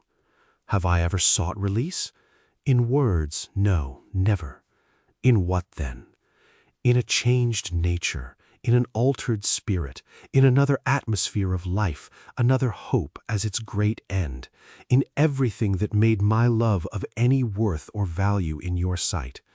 If this had never been between us, said the girl, looking mildly but with steadiness upon him, tell me, would you seek me out and try to win me now? Ah, no. He seemed to yield to the justice of this supposition in spite of himself, but he said with a struggle, "You think not." "I would gladly think otherwise if I could," she answered. "Heaven knows. When I have learned a truth like this, I know how strong and irresistible it must be. But if you were free today, tomorrow, yesterday, can even I believe that you would choose a dowerless girl, you who in your very confidence with her weigh everything by gain? Or, choosing her, if for a moment you were false enough to your one guiding principle to do so, do I not know that your repentance and regret would surely follow? I do, and I release you, with a full heart for the love of him you once were." He was about to speak, but with her head turned from him, she resumed, "You may, the memory of what is past half makes me hope you will, have pain in this, a very, very brief time, and you will dismiss the recollection of it, gladly, as an unprofitable dream from which it happened well that you awoke. May you be happy in the life you have chosen." She left him, and they parted. "Spirit," said Scrooge, "show me no more. Conduct me home. Why do you delight to torture me?" "One shadow more," exclaimed the ghost. "No more," cried Scrooge. "No more. I don't wish to see it. Show me no more." But the relentless ghost pinioned him in both his arms and forced him to observe what happened next. They were in another scene and place, a room not very large or handsome, but full of comfort. Near to the winter fire sat a beautiful young girl, so like that last that Scrooge believed it was the same, until he saw her, now a comely matron, sitting opposite her daughter. The noise in this room was perfectly tumultuous, for there were more children there than Scrooge in his agitated state of mind could count, and unlike the celebrated herd in the poem, they were not 40 children conducting themselves like one, but every child was conducting itself like 40. The consequences were uproarious beyond belief, but no one seemed to care. On the contrary, the mother and daughter laughed heartily and enjoyed it very much, and the latter, soon beginning to mingle in the sports, got pillaged by the young brigands most ruthlessly. What would I not have given to be one of them? Though I never could have been so rude, no, no, I wouldn't for the wealth of all the world have crushed that braided hair and torn it down, and for the precious little shoe I wouldn't have plucked it off, God bless my soul, to save my life. As to measuring her waist in sport, as they did, bold young brood, I couldn't have done it. I should have expected my arm to have grown round it for a punishment and never come straight again. And yet I should have dearly liked, I own, to have touched her lips, to have questioned her, that she might have opened them, to have let loose waves of hair, an inch of which would be a keepsake beyond price. In short, I should have liked, I do confess, to have had the lightest license of a child, and yet to have been man enough to know its value. But now a knocking at the door was heard, and such a rush immediately ensued that she, with laughing face and plundered dress, was borne towards it, the center of a flushed and boisterous group, just in time to greet the father, who came home attended by a man laden with Christmas toys and presents. Then the shouting and the struggling and the onslaught that was made on the defenseless porter. The scaling him with chairs for ladders, to dive into his pockets, despoil him of brown paper parcels, hold on tight by his cravat, hug him round his neck, pummel his back, and kick his legs in irrepressible affection. the shouts of wonder and delight with which the development of every package was received, the terrible announcement that the baby had been taken in the act of putting a doll's frying pan in his mouth, and was more than suspected of having swallowed a fictitious turkey glued on a wooden platter, the immense relief of finding this a false alarm, the joy and gratitude and ecstasy. They are all indescribable alike. It is enough that by degrees the children and their emotions got out of the parlor, and by one stair at a time up to the top of the house, where they went to bed, and so subsided. And now Scrooge looked on more attentively than ever when the master of the house, having his daughter leaning fondly on him, sat down with her and her mother at his own fireside, and when he thought that such another creature, quite as graceful and as full of promise, might have called him father, and been a springtime in the haggard winter of his life, his sight grew very dim indeed. "Belle," said the husband, turning to his wife with a smile, "I saw an old friend of yours this afternoon." "Who was it?" "Guess." "How can I? Tut, don't I know?" she added in the same breath, laughing as he laughed. "Mr. Scrooge." Mr. Scrooge it was. I passed his office window, and as it was not shut up and he had a candle inside, I could scarcely help seeing him. His partner lies on the point of death, I hear, and there he sat alone, quite alone in the world, I do believe. "Spirit," said Scrooge in a broken voice, "remove me from this place." "I told you these were shadows of the things that have been. That they are what they are, do not blame me." "Remove me!" Scrooge exclaimed. "I cannot bear it." He turned upon the ghost, and seeing that it looked upon him in which in some strange way there were fragments of all the faces it had shown him, wrestled with it. "Leave me! Take me back! Haunt me no longer!" In the struggle, if that can be called a struggle, in which the spirit with no visible resistance on its own part was undisturbed by any effort of its adversary, Scrooge observed that its light was burning high and bright, and dimly connecting that with its influence over him, he seized the extinguisher cap and by a sudden action pressed it down upon its head. The spirit dropped beneath it, so that the extinguisher covered its whole form, but though Scrooge pressed it down with all his force, he could not hide the light which streamed from under it in an unbroken flood upon the ground. He was conscious of being exhausted, and overcome by an irresistible drowsiness, and further, of being in his own bedroom. He gave the cap a parting squeeze in which his hand relaxed, and had barely time to reel to bed before he sank into a heavy sleep. Stave 3. The second of the three spirits. Awaking in the middle of a prodigiously tough snore, and sitting up in bed to get his thoughts together, Scrooge had no occasion to be told that the bell was again upon the stroke of 1. He felt that he was restored to consciousness in the right nick of time for the especial purpose of holding a conference with the second messenger dispatched to him through Jacob Marley's intervention. But finding that he turned uncomfortably cold when he began to wonder which of his curtains this new spectre would draw back, he put them every one aside with his own hands, and lying down again, established a sharp lookout all round the bed. For he wished to challenge the spirit on the moment of its appearance, and did not wish to be taken by surprise and made nervous. Gentlemen of the free and easy sort, who plumed themselves on being acquainted with a move or two, and being usually equal to the time of day, express the wide range of their capacity for adventure by observing that they are good for anything from pitch and toss to manslaughter, between which opposite extremes, no doubt, there lies a tolerably wide and comprehensive range of subjects. Without venturing for Scrooge quite as heartily as this, I don't mind calling on you to believe that he was ready for a good broad field of strange appearances, and that nothing between a baby and a rhinoceros would have astonished him very much. Now, being prepared for almost anything, he was not by any means prepared for nothing, and consequently, when the bell struck 1 and no shape appeared, he was taken with a violent fit of trembling. 5 minutes, 10 minutes, a quarter of an hour went by, yet nothing came. All this time he lay upon his bed, the very core and center of a blaze of ruddy light, which streamed upon it when the clock proclaimed the hour, and which, being only light, was more alarming than a dozen ghosts, as he was powerless to make out what it meant, or would be at, and was sometimes apprehensive that he might be at that very moment an interesting case of spontaneous combustion, without having the consolation of knowing it.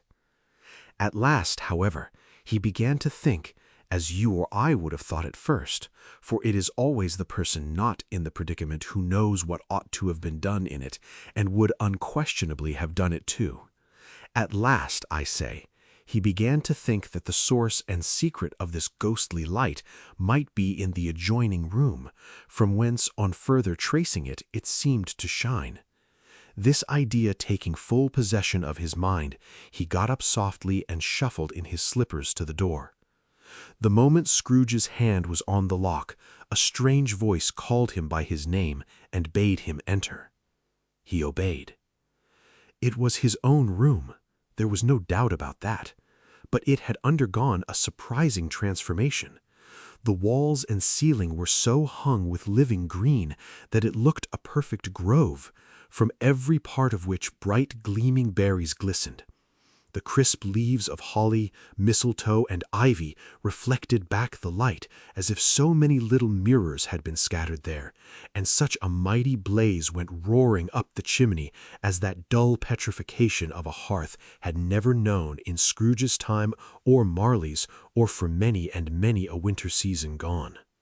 Heaped up on the floor to form a kind of throne were turkeys, geese, game, poultry, brawn, great joints of meat, suckling pigs, long wreaths of sausages, mince pies, plum puddings, barrels of oysters, red-hot chestnuts, cherry-cheeked apples, juicy oranges, luscious pears, immense twelfth cakes, and seething bowls of punch that made the chamber dim with their delicious steam.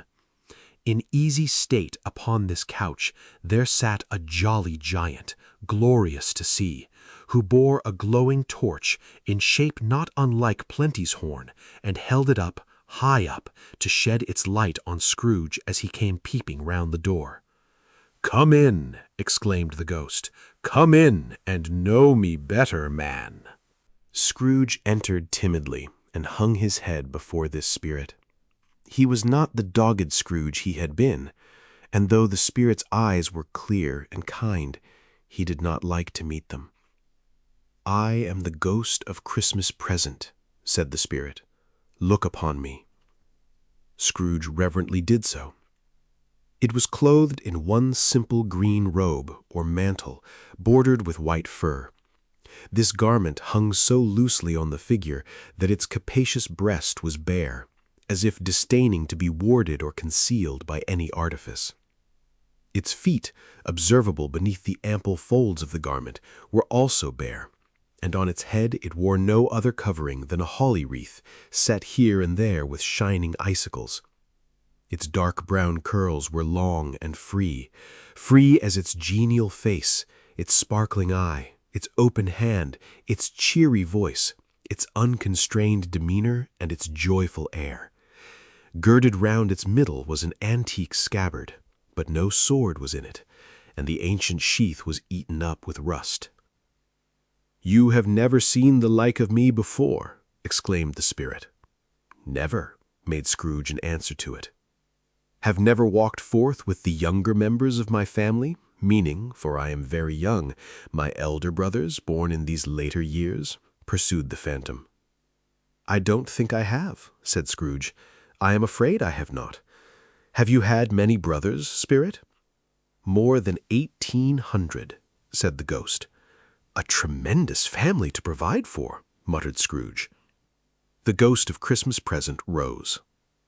"Spirit," said Scrooge submissively, "conduct me where you will. I went forth last night on compulsion, and I learned a lesson which is working now. Tonight, if you have aught to teach me, let me profit by it. Touch my robe." Scrooge did as he was told, and held it fast. Holly, mistletoe, red berries, ivy, turkeys, geese, game, poultry, brawn, meat, pigs, sausages, oysters, pies, puddings, fruit, and punch all vanished instantly. So did the room, the fire, the ruddy glow, the hour of night. And they stood in the city streets on Christmas morning, where, for the weather was severe, the people made a rough but brisk and not unpleasant kind of music in scraping the snow from the pavement in front of their dwellings, and from the tops of their houses, whence it was mad delight to the boys to see it come plumping down into the road below and splitting into artificial little snowstorms. The house fronts looked black enough, and the windows blacker, contrasting with the smooth white sheet of snow upon the roofs and with the dirtier snow on the ground, which last deposit had been plowed up in deep furrows by the heavy wheels of carts and wagons, furrows that crossed and recrossed each other hundreds of times where the great streets branched off, and made intricate channels hard to trace in the thick yellow mud and icy water. The sky was gloomy, and the shortest streets were choked up with a dingy mist, half thawed, half frozen, whose heavier particles descended in a shower of sooty atoms, as if all the chimneys in Great Britain had, by one consent, caught fire, and were blazing away to their dear hearts' content. There was nothing very cheerful in the climate or the town, and yet was there an air of cheerfulness abroad, that the clearest summer air and brightest summer sun might have endeavored to diffuse in vain. For the people who were shoveling away on the housetops were jovial and full of glee, calling out to one another from the parapets, and now and then exchanging a facetious snowball, better-natured missile far than many a wordy jest, laughing heartily if it went right, and not less heartily if it went wrong. The poulterers' shops were still half open, and the fruiterers were radiant in their glory. There were great round pot-bellied baskets of chestnuts, shaped like the waistcoats of jolly old gentlemen, lolling at the doors and tumbling out into the street in their apoplectic opulence. There were ruddy, brown-faced, broad-girthed Spanish onions, shining in the fatness of their growth like Spanish friars, and winking from their shelves in wanton slyness at the girls as they went by, and glanced demurely at the hung-up mistletoe. There were pears and apples, clustered high in blooming pyramids. There were bunches of grapes, made, in the shopkeepers' benevolence, to dangle from conspicuous hooks, that people's mouths might water gratis as they passed. There were piles of filberts, mossy and brown, recalling in their fragrance ancient walks among the woods and pleasant shufflings ankle-deep through withered leaves.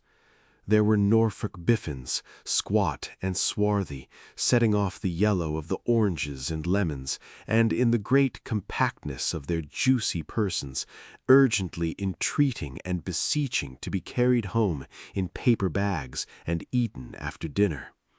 The very gold and silver fish set forth among these choice fruits in a bowl, though members of a dull and stagnant-blooded race, appeared to know that there was something going on, and, to a fish, went gasping round and round their little world in slow and passionless excitement.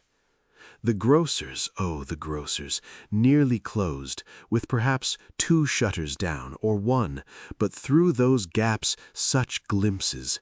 It was not alone that the scales descending on the counter made a merry sound, or that the twine and roller parted company so briskly, or that the canisters were rattled up and down like juggling tricks, or even that the blended scents of tea and coffee were so grateful to the nose, or even that the raisins were so plentiful and rare, the almonds so extremely white, the sticks of cinnamon so long and straight, the other spices so delicious, the candied fruits so caked and spotted with molten sugar as to make the coldest lookers-on feel faint and subsequently bilious.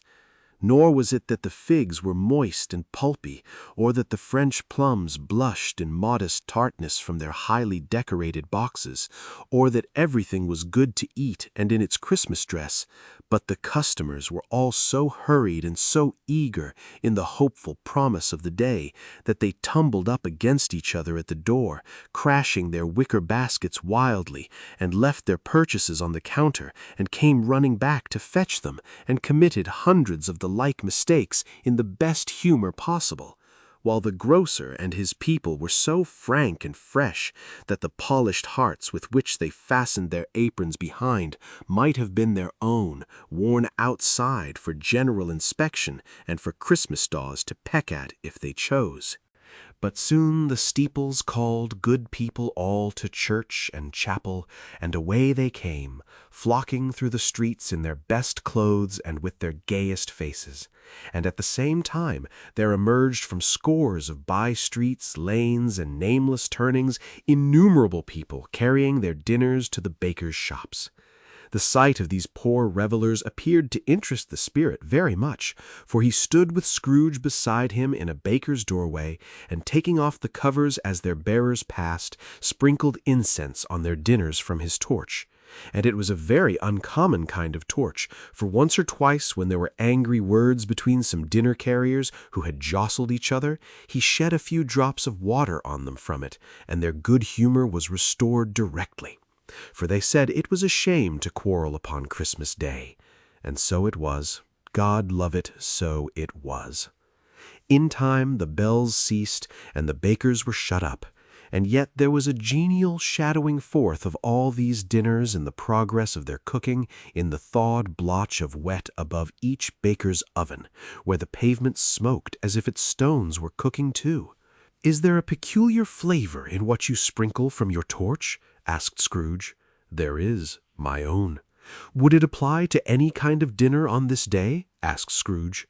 "To any kindly given, to a poor one most." "Why to a poor one most?" asked Scrooge. "Because it needs it most." "Spirit," said Scrooge after a moment's thought, "I wonder you, of all the beings in the many worlds about us, should desire to cramp these people's opportunities of innocent enjoyment." "I?" cried the spirit. "You would deprive them of their means of dining every 7th day, often the only day on which they can be said to dine at all," said Scrooge. "Wouldn't you?" "I?" cried the spirit. "You seek to close these places on the 7th day," said Scrooge, "and it comes to the same thing." "You seek!" exclaimed the spirit. "Forgive me if I am wrong. It has been done in your name, or at least that of your family?" said Scrooge. "There are some upon this earth of yours," returned the spirit, "who lay claim to know us, and who do their deeds of passion, pride, ill will, hatred, envy, bigotry, and selfishness in our name, who are as strange to us and all our kith and kin as if they had never lived. Remember that, and charge their doings on themselves, not us." Scrooge promised that he would, and they went on, invisible, as they had been before, into the suburbs of the town. It was a remarkable quality of the ghost, which Scrooge had observed at the baker's, that notwithstanding his gigantic size, he could accommodate himself to any place with ease, and that he stood beneath a low roof quite as gracefully and like a supernatural creature as it was possible he could have done in any lofty hall. And perhaps it was the pleasure the good spirit had in showing off this power of his, or else it was his own kind, generous, hearty nature and his sympathy with all poor men that led him straight to Scrooge's clerks, for there he went and took Scrooge with him, holding to his robe, and on the threshold of the door the spirit smiled and stopped to bless Bob Cratchit's dwelling with the sprinkling of his torch. Think of that. Bob had but 15 bob a week himself. He pocketed on Saturdays but 15 copies of his Christian name, and yet the ghost of Christmas present blessed his 4-roomed house. Then up rose Mrs. Cratchit, Cratchit's wife, dressed out but poorly in a twice-turned gown, but brave in ribbons, which are cheap and make a goodly show for 6pence, and she laid the cloth, assisted by Belinda Cratchit, second of her daughters, also brave in ribbons, while Master Peter Cratchit plunged a fork into the saucepan of potatoes, and getting the corners of his monstrous shirt collar, Bob's private property, conferred upon his son and heir in honor of the day, into his mouth, rejoiced to find himself so gallantly attired, and yearned to show his linen in the fashionable parks. And now 2 smaller Cratchits, boy and girl, came tearing in, screaming. Outside the baker's they had smelt the goose, and known it for their own, and basking in luxurious thoughts of sage and onion, these young Cratchits danced about the table, and exalted Master Peter Cratchit to the skies, while he, not proud, although his collars nearly choked him, blew the fire, until the slow potatoes bubbling up knocked loudly at the saucepan lid to be let out and peeled. "What has ever got your precious father, then?" said Mrs. Cratchit, "and your brother Tiny Tim? And Martha weren't as late last Christmas Day by half an hour?" "Here's Martha, mother," said a girl appearing as she spoke. "Here's Martha, mother," cried the 2 young Cratchits. "Hurrah! There's such a goose, Martha!" "Why, bless your heart alive, my dear, how late you are," said Mrs. Cratchit, taking off her shawl and bonnet for her with officious zeal. "We'd had a deal of work to finish up last night," replied the girl, "and had to clear away this morning, mother."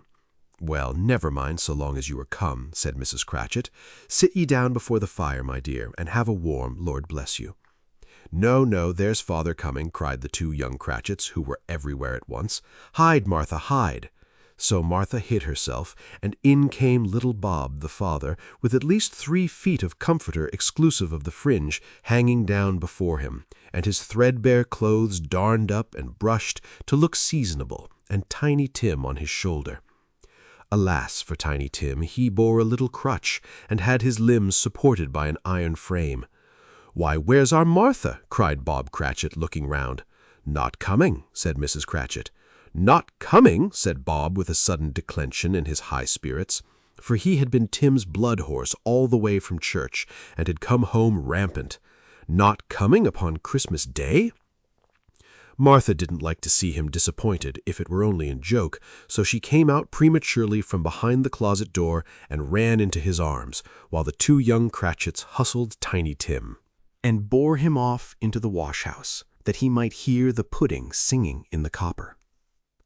"And how did little Tim behave?" asked Mrs. Cratchit, when she had rallied Bob on his credulity, and Bob had hugged his daughter to his heart's content. "As good as gold," said Bob, "and better. Somehow he gets thoughtful, sitting by himself so much, and thinks the strangest things you ever heard. He told me, coming home, that he hoped the people saw him in the church because he was a cripple, and it might be pleasant to them to remember upon Christmas Day who made lame beggars walk and blind men see." Bob's voice was tremulous when he told them this, and trembled more when he said that Tiny Tim was growing strong and hardy. His active little crutch was heard upon the floor, and back came Tiny Tim before another word was spoken, escorted by his brother and sister to his stool before the fire. And while Bob, turning up his cuffs, as if, poor fellow, they were capable of being made more shabby, compounded some hot mixture in a jug with gin and lemons, and stirred it round and put it on the hob to simmer, Master Peter and the 2 ubiquitous young Cratchits went to fetch the goose, with which they soon returned in high procession. Such a bustle ensued that you might have thought a goose the rarest of all birds, a feathered phenomenon to which a black swan was a matter of course, and in truth it was something very like it in that house. Mrs. Cratchit made the gravy, ready beforehand in a little saucepan, hissing hot. Master Peter mashed the potatoes with incredible vigor. Miss Belinda sweetened up the applesauce. Martha dusted the hot plates. Bob took Tiny Tim beside him in a tiny corner at the table. The 2 young Cratchits set chairs for everybody, not forgetting themselves, and mounting guard upon their posts, crammed spoons into their mouths lest they should shriek for goose before their turn came to be helped. At last the dishes were set on, and grace was said. It was succeeded by a breathless pause, as Mrs. Cratchit, looking slowly all along the carving knife, prepared to plunge it in the breast. But when she did, and when the long-expected gush of stuffing issued forth, one murmur of delight arose all around. The board, and even Tiny Tim, excited by the two young Cratchits, beat on the table with the handle of his knife and feebly cried, "Hurrah!" There never was such a goose. Bob said he didn't believe there ever was such a goose cooked. Its tenderness and flavor, size and cheapness were the themes of universal admiration. Eked out by applesauce and mashed potatoes, it was a sufficient dinner for the whole family. Indeed, as Mrs. Cratchit said with great delight, surveying one small atom of a bone upon the dish, they hadn't ate it all at last. Yet everyone had had enough, and the youngest Cratchits in particular were steeped in sage and onion to the eyebrows. But now, the plates being changed by Miss Belinda, Mrs. Cratchit left the room alone, too nervous to bear witnesses, to take the pudding up and bring it in. Suppose it should not be done enough. Suppose it should break in turning out. Suppose somebody should have got over the wall of the backyard and stolen it while they were merry with the goose, a supposition at which the two young Cratchits became livid. All sorts of horrors were supposed. Hello! A great deal of steam. The pudding was out of the copper. A smell like a washing day. That was the cloth. A smell like an eating house and a pastry cook's next door to each other, with a laundress's next door to that. That was the pudding. In half a minute, Mrs. Cratchit entered, flushed but smiling proudly, with the pudding, like a speckled cannonball, so hard and firm, blazing in half a quartern of ignited brandy, and bedight with Christmas holly stuck into the top. Oh, a wonderful pudding! Bob Cratchit said, and calmly too, that he regarded it as the greatest success achieved by Mrs. Cratchit since their marriage. Mrs. Cratchit said that now the weight was off her mind, she would confess she had had her doubts about the quantity of flour. Everybody had something to say about it, but nobody said or thought it was at all a small pudding for a large family. It would have been flat heresy to do so. Any Cratchit would have blushed to hint at such a thing. At last the dinner was all done, the cloth was cleared, the hearth swept, and the fire made up.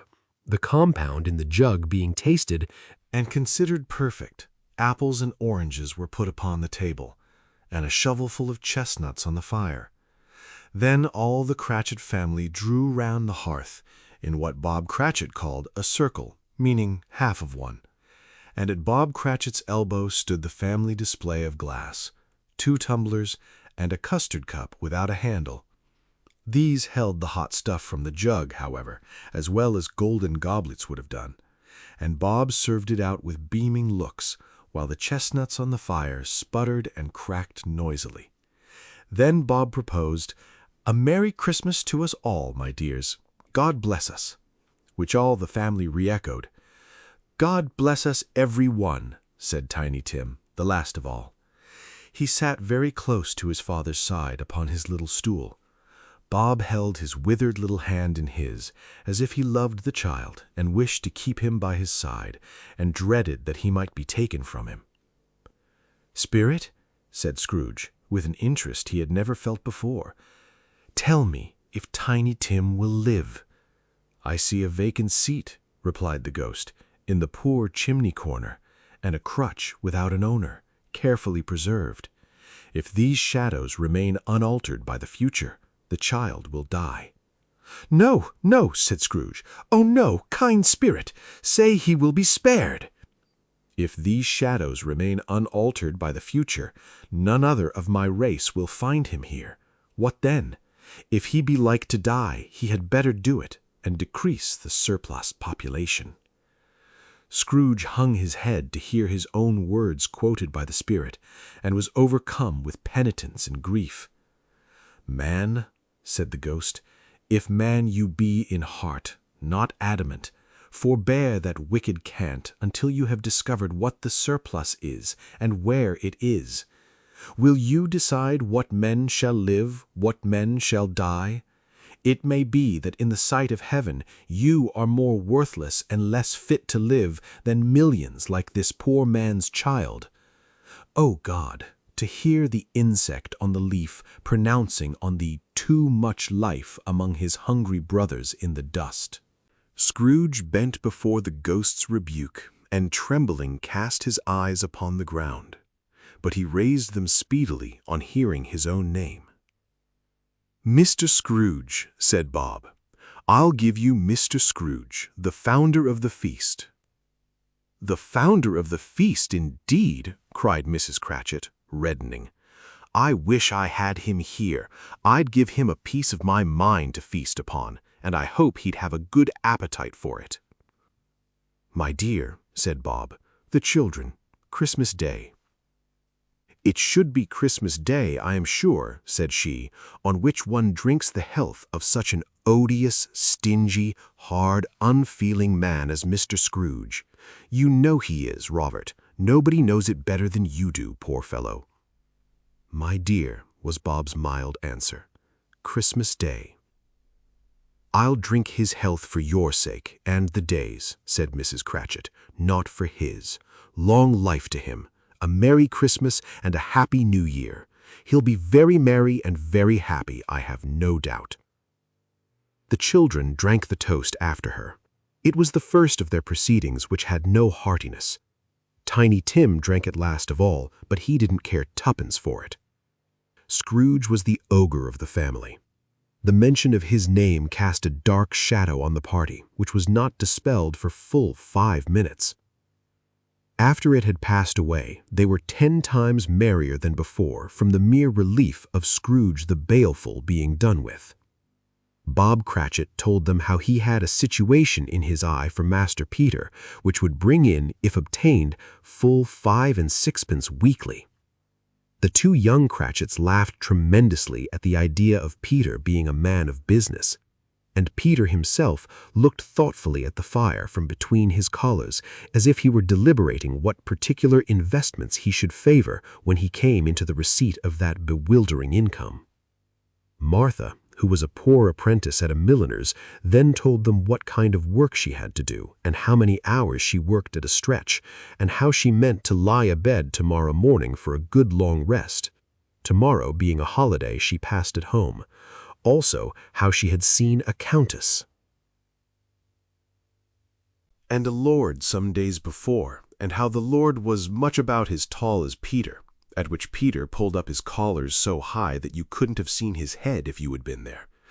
All this time the chestnuts and the jug went round and by they had a song about a lost child traveling in the snow from Tiny Tim, who had a plaintive little voice, and sang it very well indeed.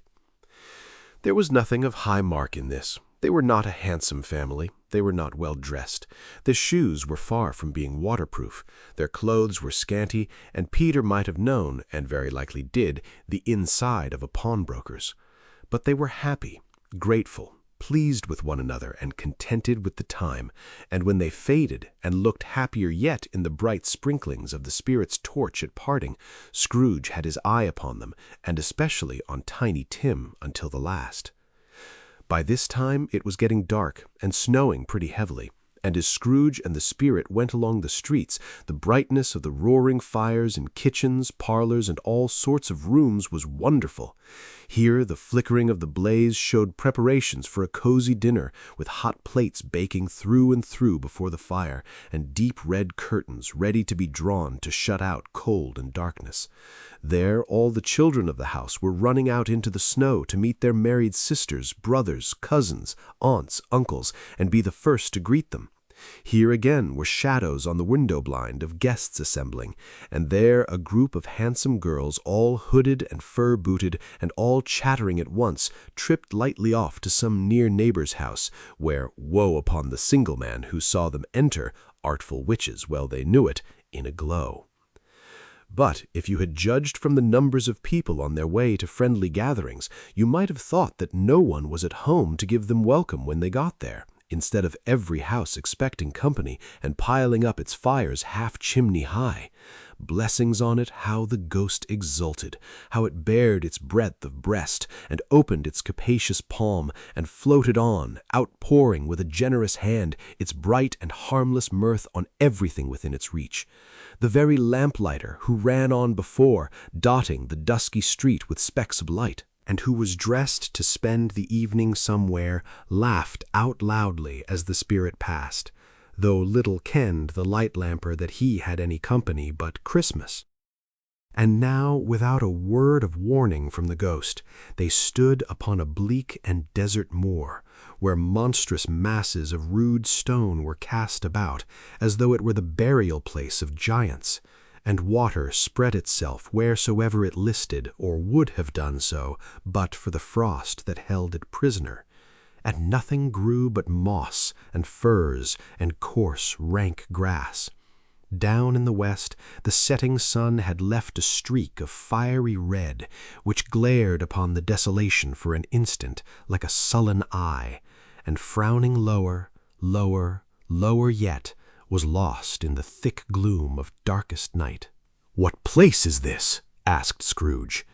"A place where miners live, who labor in the bowels of the earth," returned the spirit. "But they know me. See?" A light shone from the window of a hut, and swiftly they advanced towards it.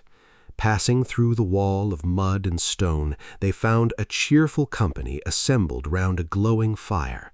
An old man and woman, with their children and their children and their children, and another generation beyond that, all decked out gaily in their holiday attire. The old man, in a voice that seldom rose above the howling of the wind on the barren waste, was singing them a Christmas song. It had been a very old song when he was a boy, and from time to time they all joined in the chorus.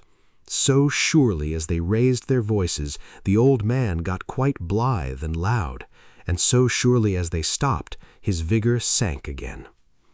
The spirit did not tarry here, but bade Scrooge hold his robe, and passing on above the moor, sped whither? Not to see? To see. To Scrooge's horror, looking back, he saw the last of the land, a frightful range of rocks behind them, and his ears were deafened by the thundering of water as it rolled and roared and raged among the dreadful caverns it had worn, and fiercely tried to undermine the earth. Built upon a dismal reef of sunken rocks, some league or so from shore, on which the waters chafed and dashed the wild year through, there stood a solitary lighthouse. Great heaps of seaweed clung to it. Bass and storm birds, born of the wind, one might suppose, as seaweed of the water, rose and fell about it, like the waves they skimmed. But even here 2 men who watched the light had made a fire that through the loophole in the thick stone wall shed out a ray of brightness on the awful sea. Joining their horny hands over the rough table at which they sat, they wished each other Merry Christmas in their can of grog. And one of them, the elder too, with his face all damaged and scarred with hard weather as the figurehead of an old ship might be, struck up a sturdy song that was like a gale in itself. Again the ghost sped on, above the black and heaving sea, on, until, being far away, as he told Scrooge, from any shore, they lighted on a ship. They stood beside the helmsman at the wheel, the lookout in the bow, the officers who had the watch, dark, ghostly figures in their several stations, but every man among them hummed a Christmas tune, or had a Christmas thought, or spoke below his breath to his companion of some bygone Christmas day, with homeward hopes belonging to it. And every man on board, waking or sleeping, good or bad, had had a kinder word for another on that day than on any day in the year, and had shared to some extent in its festivities, and had remembered those he cared for at a distance, and had known that they delighted to remember him. It was a great surprise to Scrooge, while listening to the moaning of the wind and thinking what a solemn thing it was to move on through the lonely darkness over an unknown abyss whose depths were secrets as profound as death. It was a great surprise to Scrooge, while thus engaged, to hear a hearty laugh. It was a much greater surprise to Scrooge to recognize it as his nephew's, and to find himself in a bright, dry, gleaming room, with the Spirit standing smiling by his side, and looking at that same nephew with approving affability. "Ha, ha!" laughed Scrooge's nephew. "Ha, ha, ha! If you should happen by any unlikely chance to know a man more blessed in a laugh than Scrooge's nephew, all I can say is, I should like to know him too. Introduce him to me, and I'll cultivate his acquaintance." It is a fair, even-handed, noble adjustment of things, that while there is infection in disease and sorrow, there is nothing in the world so irresistibly contagious as laughter and good humor. When Scrooge's nephew laughed in this way, holding his sides, rolling his head, and twisting his face into the most extravagant contortions, Scrooge's niece by marriage laughed as heartily as he, and their assembled friends, being not a bit behindhand, roared out lustily, "Ha, ha, ha! Ha, ha, ha!" "He said that Christmas was a humbug, as I live," cried Scrooge's nephew. "He believed it, too." "More shame for him, Fred," said Scrooge's niece indignantly. "Bless those women, they never do anything by halves. They are always in earnest." She was very pretty, exceedingly pretty, with a dimpled, surprised-looking, capital face, a ripe little mouth that seemed made to be kissed, as no doubt it was, all kinds of good little dots about her chin that melted into one another when she laughed, and the sunniest pair of eyes you ever saw in any little creature's head. Altogether, she was what you would have called provoking, you know, but satisfactory, too. Oh, perfectly satisfactory. "He's a comical old fellow," said Scrooge's nephew. "That's the truth, and not so pleasant as he might be. However, his offenses carry their own punishment, and I have nothing to say against him." "I'm sure he is very rich, Fred," hinted Scrooge's niece. "At least, you always tell me so." "What of that, my dear?" said Scrooge's nephew. "His wealth is of no use to him. He don't do any good with it. He don't make himself comfortable with it. He hasn't the satisfaction of thinking, ha, ha, ha, that he is ever going to benefit us with it." "I have no patience with him," observed Scrooge's niece. Scrooge's niece's sisters and all the other ladies expressed the same opinion. "Oh, I have," said Scrooge's nephew. "I'm sorry for him. I couldn't be angry with him if I tried. Who suffers by his ill whims? Himself, always. Here he takes it into his head to dislike us, and he won't come and dine with us. What's the consequence? He don't lose much of a dinner." "Indeed, I think he loses a very good dinner," interrupted Scrooge's niece. Everybody else said the same, and they must be allowed to have been competent judges, because they had just had dinner, and with the dessert upon the table, were clustered round the fire by lamplight. "Well, I'm very glad to hear it," said Scrooge's nephew, "because I haven't great faith in these young housekeepers. What do you say, Topper?" Topper had clearly got his eye upon one of Scrooge's niece's sisters, for he answered that a bachelor was a wretched outcast who had no right to express an opinion on the subject. Whereat Scrooge's niece's sister, the plump one with the lace tucker, not the one with the roses, blushed. "Do go on, Fred," said Scrooge's niece, clapping her hands. "He never finishes what he begins to say. He is such a ridiculous fellow." Scrooge's nephew reveled in another laugh, and as it was impossible to keep the infection off, though the plump sister tried hard to do it with aromatic vinegar, his example was unanimously followed.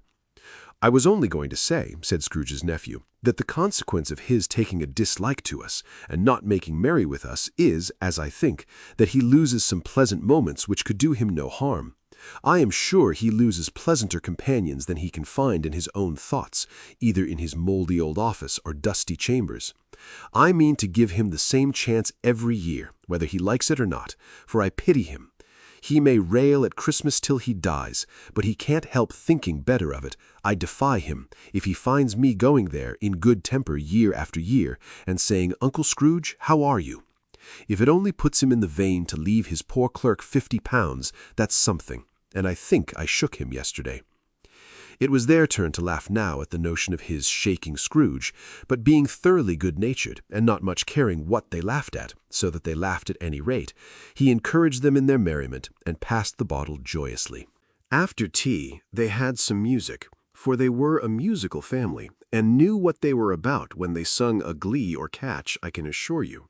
Especially Topper, who could growl away in the bass like a good one, and never swell the large veins in his forehead or get red in the face over it.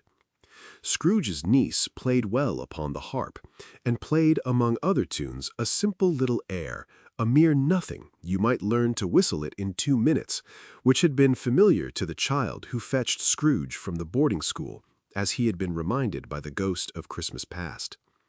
When this strain of music sounded, all the things that ghost had shown him came upon his mind. He softened more and more, and thought that if he could have listened to it often, years ago, he might have cultivated the kindnesses of life for his own happiness with his own hands, without resorting to the sexton's spade that buried Jacob Marley. But they didn't devote the whole evening to music. After a while, they played at forfeits, for it is good to be children sometimes, and never better than at Christmas, when its mighty founder was a child himself. Stop. There was first a game at blind man's buff. Of course there was, and I no more believe Topper was really blind than I believe he had eyes in his boots. My opinion is that it was a done thing between him and Scrooge's nephew, and that the ghost of Christmas Present knew it. The way he went after that plump sister in the lace tucker was an outrage on the credulity of human nature. Knocking down the fire-irons, tumbling over the chairs, bumping against the piano, smothering himself among the curtains, wherever she went, there went he. He always knew where the plump sister was. He wouldn't catch anybody else. If you had fallen up against him, as some of them did, on purpose, he would have made a feint of endeavoring to seize you, which would have been an affront to your understanding, and would instantly have sidled off in the direction of the plump sister. She often cried out that it wasn't fair, and it really was not. But when at last he caught her, when, in spite of all her silken rustlings and her rapid flutterings past him, he got her into a corner whence there was no escape, then his conduct was the most execrable. For his pretending not to know her, his pretending that it was necessary to touch her headdress, and further to assure himself of her identity by pressing a certain ring upon her finger and a certain chain about her neck, was vile, monstrous. No doubt she told him her opinion of it when, another blind man in office, they were so very confidential together behind the curtains. Scrooge's niece was not one of the blind man's buff party, but was made comfortable with a large chair and a footstool in a snug corner, where the ghost and Scrooge were close behind her. But she joined in the forfeits, and loved her love to admiration with all the letters of the alphabet. Likewise, at the game of how, when, and where, she was very great, and to the secret joy of Scrooge's nephew, beat her sisters hollow, though they were sharp girls too, as Topper could have told you. There might have been 20 people there, young and old, but they all played, and so did Scrooge, for wholly forgetting in the interest he had in what was going on that his voice made no sound in their ears, he sometimes came out with his guess quite loud, and very often guessed quite right too. For the sharpest needle, best Whitechapel, warranted not to cut in the eye, was not sharper than Scrooge, blunt as he took it in his head to be. The ghost was greatly pleased to find him in this mood, and looked upon him with such favor that he begged like a boy to be allowed to stay until the guests departed. But this, the spirit said, could not be done. "Here is a new game," said Scrooge. "1 half-hour, spirit, only one." It was a game called Yes and No, where Scrooge's nephew had to think of something, and the rest must find out what. He only answering to their questions yes or no as the case was. The brisk fire of questioning to which he was exposed elicited from him that he was thinking of an animal, a live animal, rather a disagreeable animal, a savage animal, an animal that growled and grunted sometimes, and talked sometimes, and lived in London, and walked about the streets, and wasn't made a show of, and wasn't led by anybody, and didn't live in a menagerie, and was never killed in a market, and was not a horse or an ass or a cow or a bull or a tiger or a dog or a pig or a cat or a bear. At every fresh question that was put to him, this nephew burst into a fresh roar of laughter, and was so inexpressibly tickled that he was obliged to get up off the sofa and stamp. At last, the plump sister, falling into a similar state, cried out, "I have found it out! I know what it is, Fred! I know what it is!" "What is it?" cried Fred. "It's your Uncle Scrooge," which it certainly was. Admiration was the universal sentiment, though some objected that the reply to "Is it a bear?" ought to have been "Yes," inasmuch as an answer in the negative was sufficient to have diverted their thoughts from Mr. Scrooge, supposing they had ever had any tendency that way. "He has given us plenty of merriment, I am sure," said Fred, "and it would be ungrateful not to drink his health. Here is a glass of mulled wine ready to our hand at the moment, and I say, Uncle Scrooge." "Well, Uncle Scrooge," they cried. "A Merry Christmas and a Happy New Year to the old man, whatever he is," said Scrooge's nephew. "He wouldn't take it from me, but may he have it nevertheless. Uncle Scrooge." Uncle Scrooge had imperceptibly become so gay and light of heart that he would have pledged the unconscious company in return, and thanked them in an inaudible speech, if the ghost had given him time. But the whole scene passed off in the breath of the last words spoken by his nephew, and he and the spirit were again upon their travels. Much they saw, and far they went, and many homes they visited, but always with a happy end. The spirit stood beside sick beds, and they were cheerful. On foreign lands, and they were close at home. By struggling men, and they were patient in their greater hope. By poverty, and it was rich.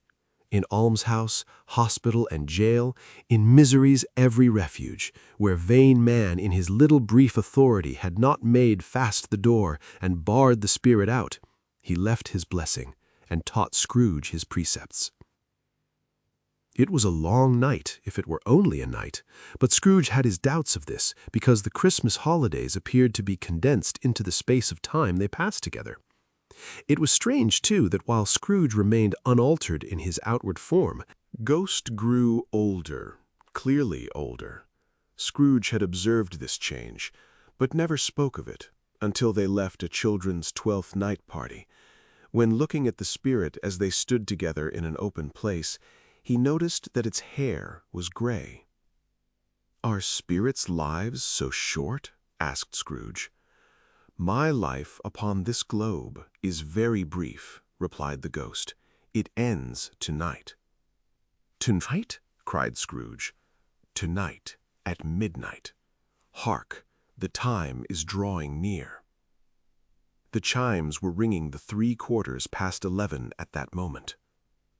"Forgive me if I'm not justified in what I ask," said Scrooge, looking intently at the spirit's robe, "but I see something strange and not belonging to yourself protruding from your skirts. Is it a foot or a claw?" "It might be a claw for the flesh there is upon it," was the spirit's sorrowful reply. "Look here." From the foldings of its robe it brought 2 children, wretched, abject, frightful, hideous, miserable. They knelt down at its feet and clung upon the outside of its garment. "Oh, man, look here! Look down here!" exclaimed the ghost. They were a boy and girl, yellow, meager, ragged, scowling, wolfish, but prostrate too in their humility. Where graceful youth should have filled their features out and touched them with its freshest tints, a stale and shriveled hand, like that of age, had pinched and twisted them and pulled them into shreds. Where angels might have sat enthroned, devils lurked and glared out menacing. no change, no degradation, no perversion of humanity in any grade through all the mysteries of wonderful creation has monsters half so horrible and dread. Scrooge started back, appalled. Having them shown to him in this way, he tried to say they were fine children, but the words choked themselves rather than be parties to a lie of such enormous magnitude. "Spirit, are they yours?" Scrooge could say no more. "They are man's," said the spirit, looking down upon them, "and they cling to me, appealing from their fathers. This boy is ignorance, this girl is want. Beware them both, and all of their degree. But most of all beware this boy, for on his brow I see that written which is doom, unless the writing be erased. Deny it," cried the spirit, stretching out its hand towards the city. "Slander those who tell it ye. Admit it for your factious purposes, and make it worse, and abide the end." "Have they no refuge or resource?"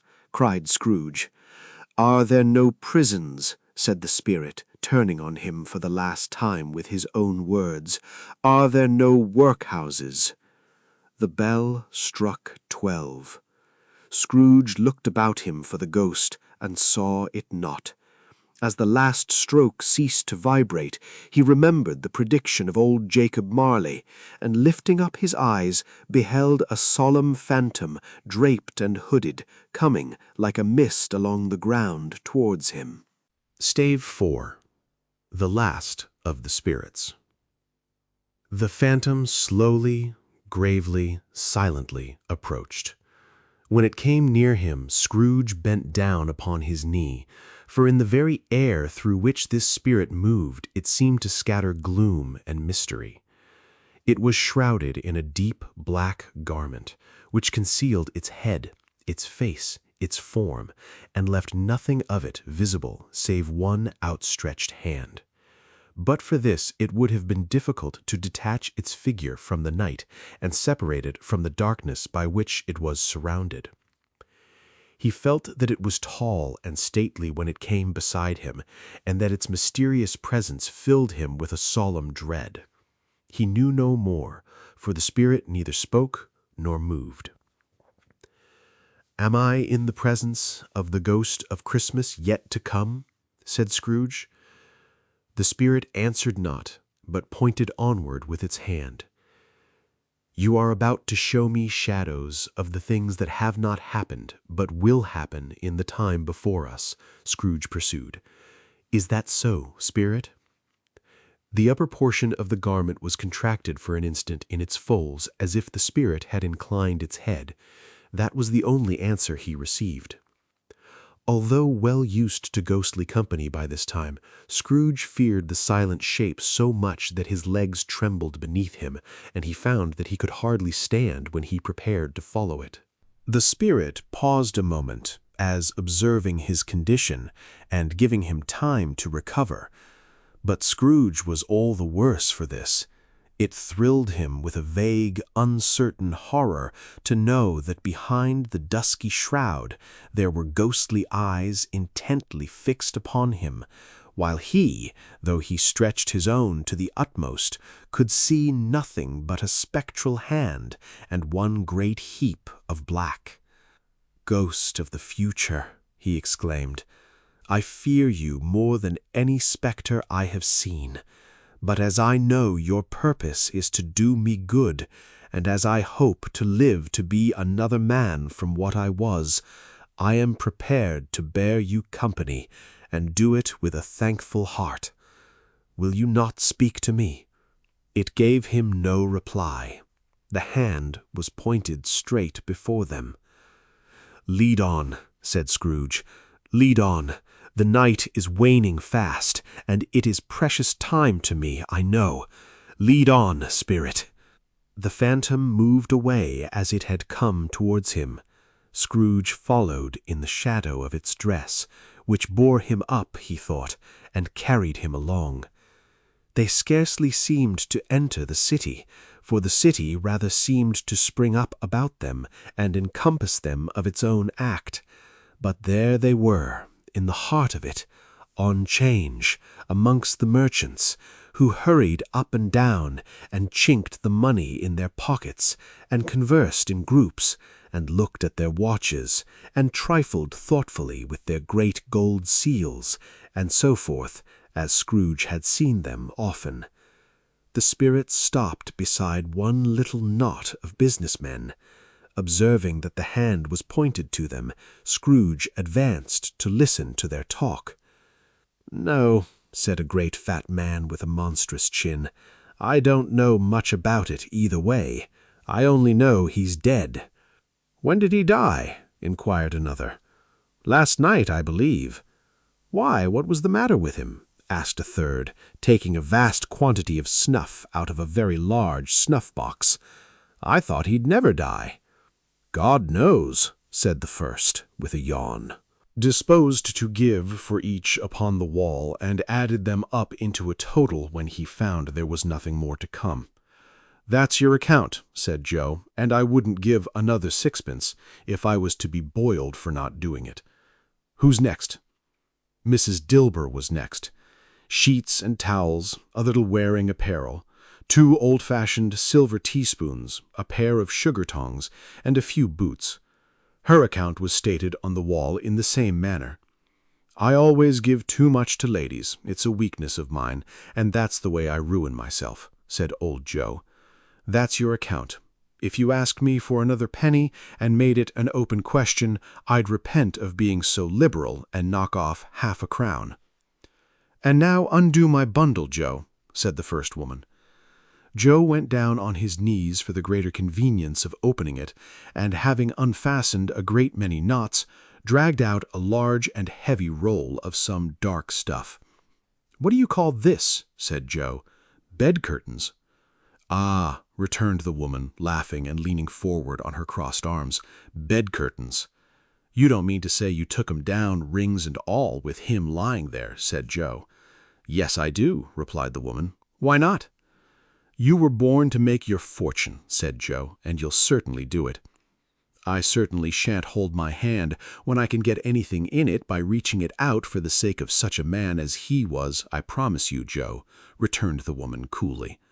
"Don't drop that oil on the blankets now." "His blankets?" asked Joe. "Whose else's, do you think?" replied the woman. "He isn't likely to take cold without them, I dare say." "I hope he didn't die of anything catching, eh?" said old Joe, stopping in his work and looking up. "Don't you be afraid of that," returned the woman. "I ain't so fond of his company that I'd loiter about him for such things if he did. Ah, you may look through that shirt till your eyes ache, but you won't find a hole in it nor a threadbare place. It's the best he had, and a fine one, too. They'd have wasted it if it hadn't been for me." "What do you call wasting of it?" asked old Joe. "Putting it on him to be buried in, to be sure," replied the woman with a laugh. "Somebody was fool enough to do it, but I took it off again. If calico ain't good enough for such a purpose, it isn't good enough for anything. It's quite as becoming to the body. He can't look uglier than he did in that one." Scrooge listened to this dialogue in horror. As they sat grouped about their spoil, in the scanty light afforded by the old man's lamp, he viewed them with a detestation and disgust which could hardly have been greater, though they had been obscene demons marketing the corpse itself. "Ha ha!" laughed the same woman, when old Joe, producing a flannel bag with money in it, told out their several gains on the ground. "This is the end of it, you see. He frightened everyone away from him when he was alive, to profit us when he was dead. Ha ha ha!" "Spirit," said Scrooge, shuddering from head to foot. I see. The case of this unhappy man might be my own. My life tends that way now. Merciful heaven, what is this?" He recoiled in terror, for the scene had changed, and now he almost touched a bed, a bare, uncurtained bed, on which, beneath a ragged sheet, there lay a something covered up, which, though it was dumb, announced itself in awful language. The room was very dark, too dark to be observed with any accuracy, though Scrooge glanced round it in obedience to a secret impulse, anxious to know what kind of room it was. A pale light rising in the outer there fell straight upon the bed, and on it, plundered and bereft, unwatched, unwept, uncared for, was the body of this man. Scrooge glanced towards the phantom. Its steady hand was pointed to the head. The cover was so carelessly adjusted that the slightest raising of it, the motion of a finger on Scrooge's part, would have disclosed the face. He thought of it, felt how easy it would be to do, and longed to do it, but had no more power to withdraw the veil than to dismiss the spectre at his side. O cold, cold, rigid, dreadful death, set up thine altar here, and dress it with such terrors as thou hast at thy command, for this is thy dominion. But of the loved, revered, and honored head thou canst not turn one hair to thy dread purposes, or make one feature odious. It is not that the hand is heavy and will fall down when released. It is not that the heart and pulse are still, but that the hand was open, generous, and true, the heart brave, warm, and tender, and the pulse a man's. Strike, shadow, strike, and see his good deeds springing from the wound to sow the world with life immortal. No voice pronounced these words in Scrooge's ears, and yet he heard them when he looked upon the bed. He thought, if this man could be raised up now, what would be his foremost thoughts? Avarice, hard-dealing, griping cares? They have brought him to a rich end, truly. He lay in the dark, empty house, with not a man, a woman, or a child to say that he was kind to me in this or that, and for the memory of one kind word I will be kind to him. A cat was tearing at the door, and there was a sound of gnawing rats beneath the hearthstone. What they wanted in the room of death, and why they were so restless and disturbed, Scrooge did not dare to think. "Spirit," he said, "this is a fearful place. In leaving it, I shall not leave its lesson. Trust me. Let us go." Still the ghost pointed with an unmoved finger to the head. "I understand you," returned Scrooge, "and I would do it if I could, but I have not the power, Spirit. I have not the power." Again it seemed to look upon him. "If there is any person in the town who feels emotion caused by this man's death," said Scrooge, quite agonized, "show that person to me, Spirit, I beseech you." The phantom spread its dark robe before him for a moment like a wing, and withdrawing it, revealed a room by daylight where a mother and her children were. She was expecting someone, and with anxious eagerness, for she walked up and down the room, started at every sound, looked out from the window, glanced at the clock, tried, but in vain, to work with her needle, and could hardly bear the voices of the children in their play. At length the long-expected knock was heard. She hurried to the door and met her husband, a man whose face was careworn and depressed, though he was young. There was a remarkable expression in it now, a kind of serious delight of which he felt ashamed and which he struggled to repress. He sat down to the dinner that had been hoarding for him by the fire, and when she asked him faintly what news, which was not until a long silence, he appeared embarrassed how to answer. "Is it good or bad?" to help him. "Bad," he answered. "We are quite ruined?" "No, there is hope yet, Caroline." "If he relents," she said, amazed, "there is. Nothing is past hope if such a miracle has happened." "He's past relenting," said her husband. "He is dead." She was a mild and patient creature if her face spoke truth, but she was thankful in her soul to hear it, and she said so with clasped hands. She prayed forgiveness the next moment, and was sorry, but the first was the emotion of her heart. what the half-drunken woman whom I told you of last night said to me when I tried to see him and obtain a week's delay, and what I thought was a mere excuse to avoid me, turns out to have been quite true. He was not only very ill, but dying then. To whom will our debt be transferred? I don't know, but before that time we shall be ready with the money, and even though we were not, it would be a bad fortune indeed to find so merciless a creditor in his successor. We may sleep tonight with light hearts, Caroline. Yes, soften it as they would, their hearts were lighter. The children's faces, hushed and clustered round to hear what they so little understood, were brighter, and it was a happier house for this man's death. The only emotion that the ghost could show him caused by the event was one of pleasure. "Let me see some tenderness connected with the death," said Scrooge, "or that dark chamber spirit which we left just now will be forever present to me." The ghost conducted him through several streets familiar to his feet, and as they went along, Scrooge looked here and there to find himself, but nowhere was he to be seen. They entered poor Bob Cratchit's house, the dwelling he had visited before, and found the mother and the children seated round the fire. Quiet. Very quiet. The noisy little Cratchits were as still as statues in one corner, and sat looking up at Peter, who had a book before him. The mother and her daughters were engaged in sewing, but surely they were very quiet. "And he took a child, and set him in the midst of them." Where had Scrooge heard those words? He had not dreamed them. The boy must have read them out as he and the spirit crossed the threshold. Why did he not go on? The mother laid her work upon the table and put her hand up to her face. "The color hurts my eyes," she said. "The color. Ah, poor Tiny Tim." "They're better now again," said Cratchit's wife. "It makes them weak by candlelight, and I wouldn't show weak eyes to your father when he comes home for the world. It must be near his time." "Past it, rather," answered Peter, shutting up his book. "But I think he has walked a little slower than he used these past few evenings, Mother." They were very quiet again. At last she said, and in a steady, cheerful voice that only faltered once, I have known him walk with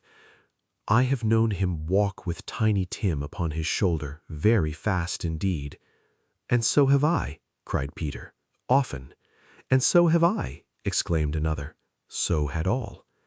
"But he was very light to carry," she resumed, intent upon her work, "and his father loved him so that it was no trouble, no trouble. And there is your father at the door." She hurried out to meet him, and little Bob in his comforter, he had need of it, poor fellow, came in.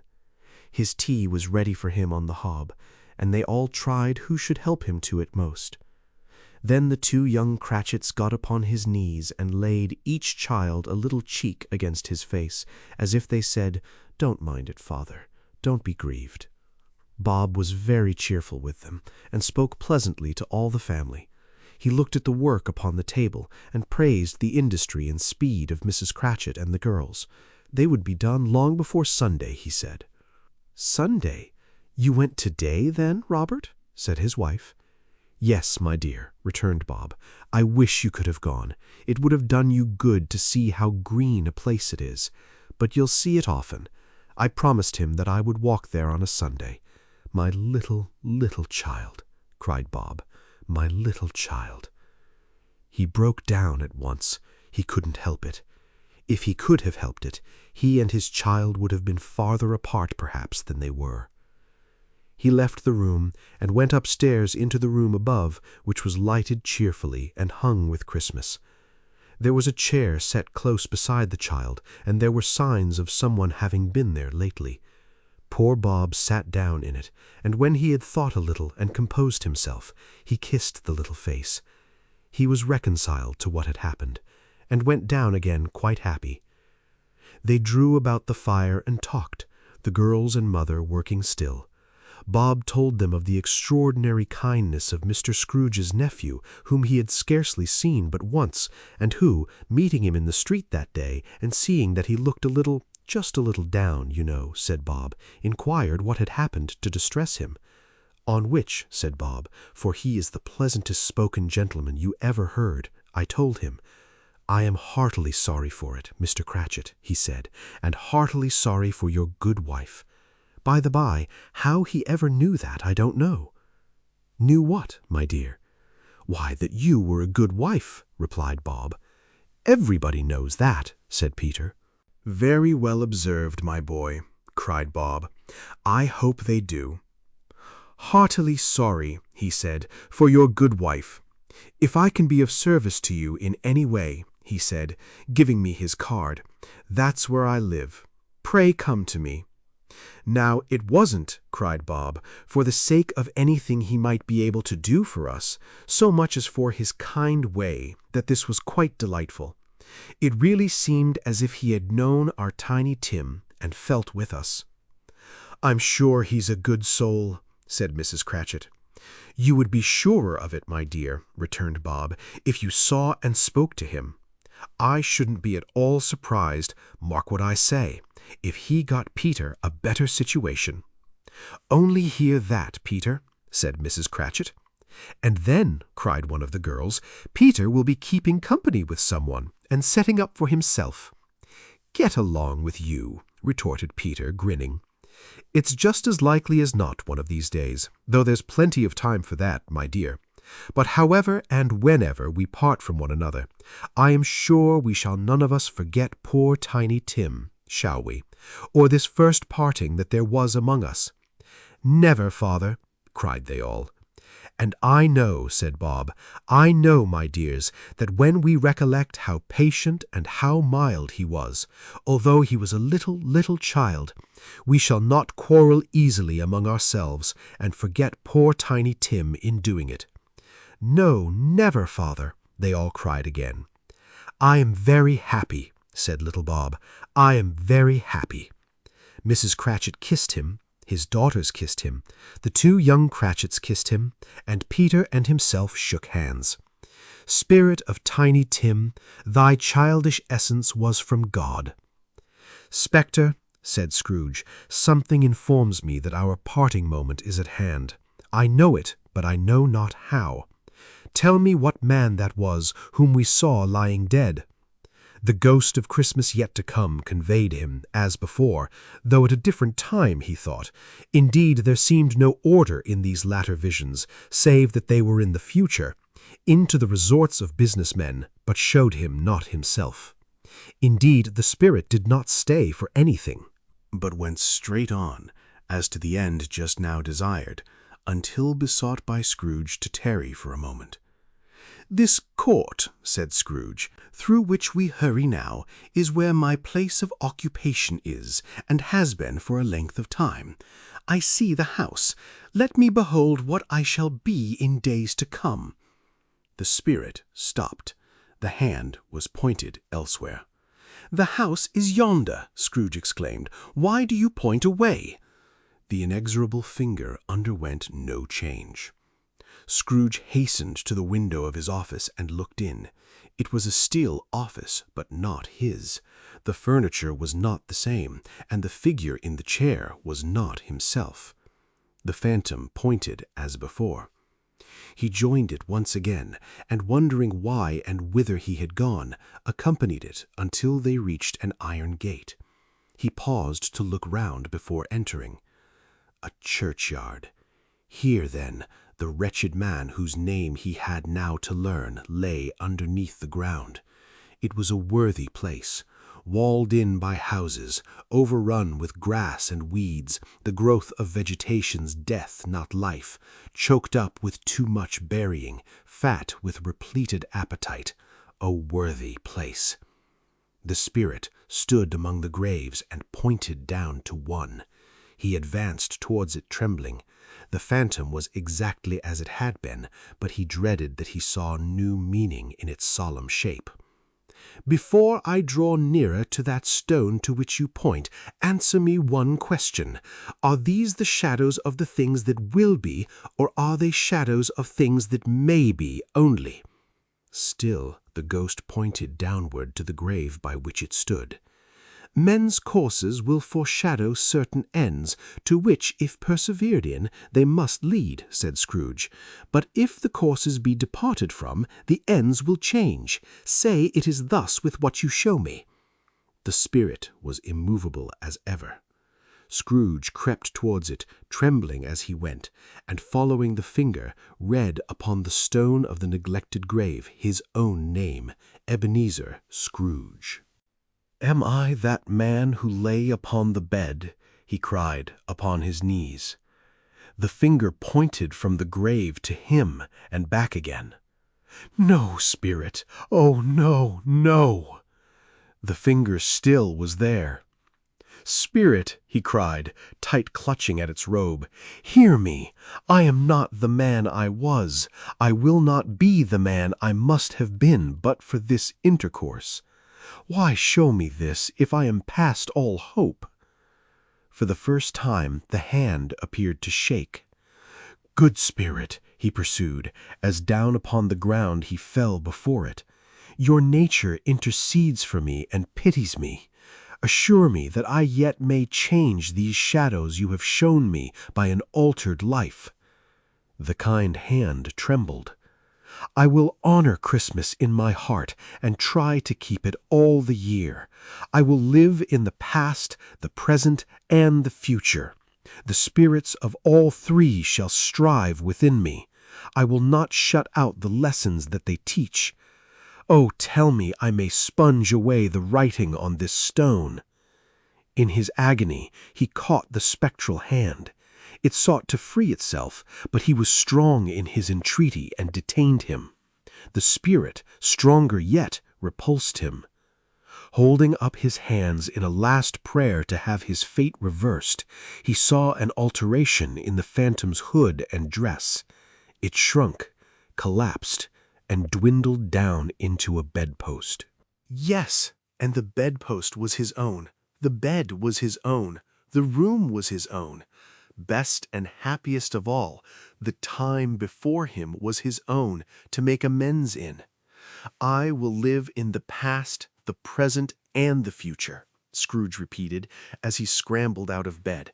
"The spirits of all three shall strive within me. Oh, Jacob Marley, heaven and the Christmas time be praised for this.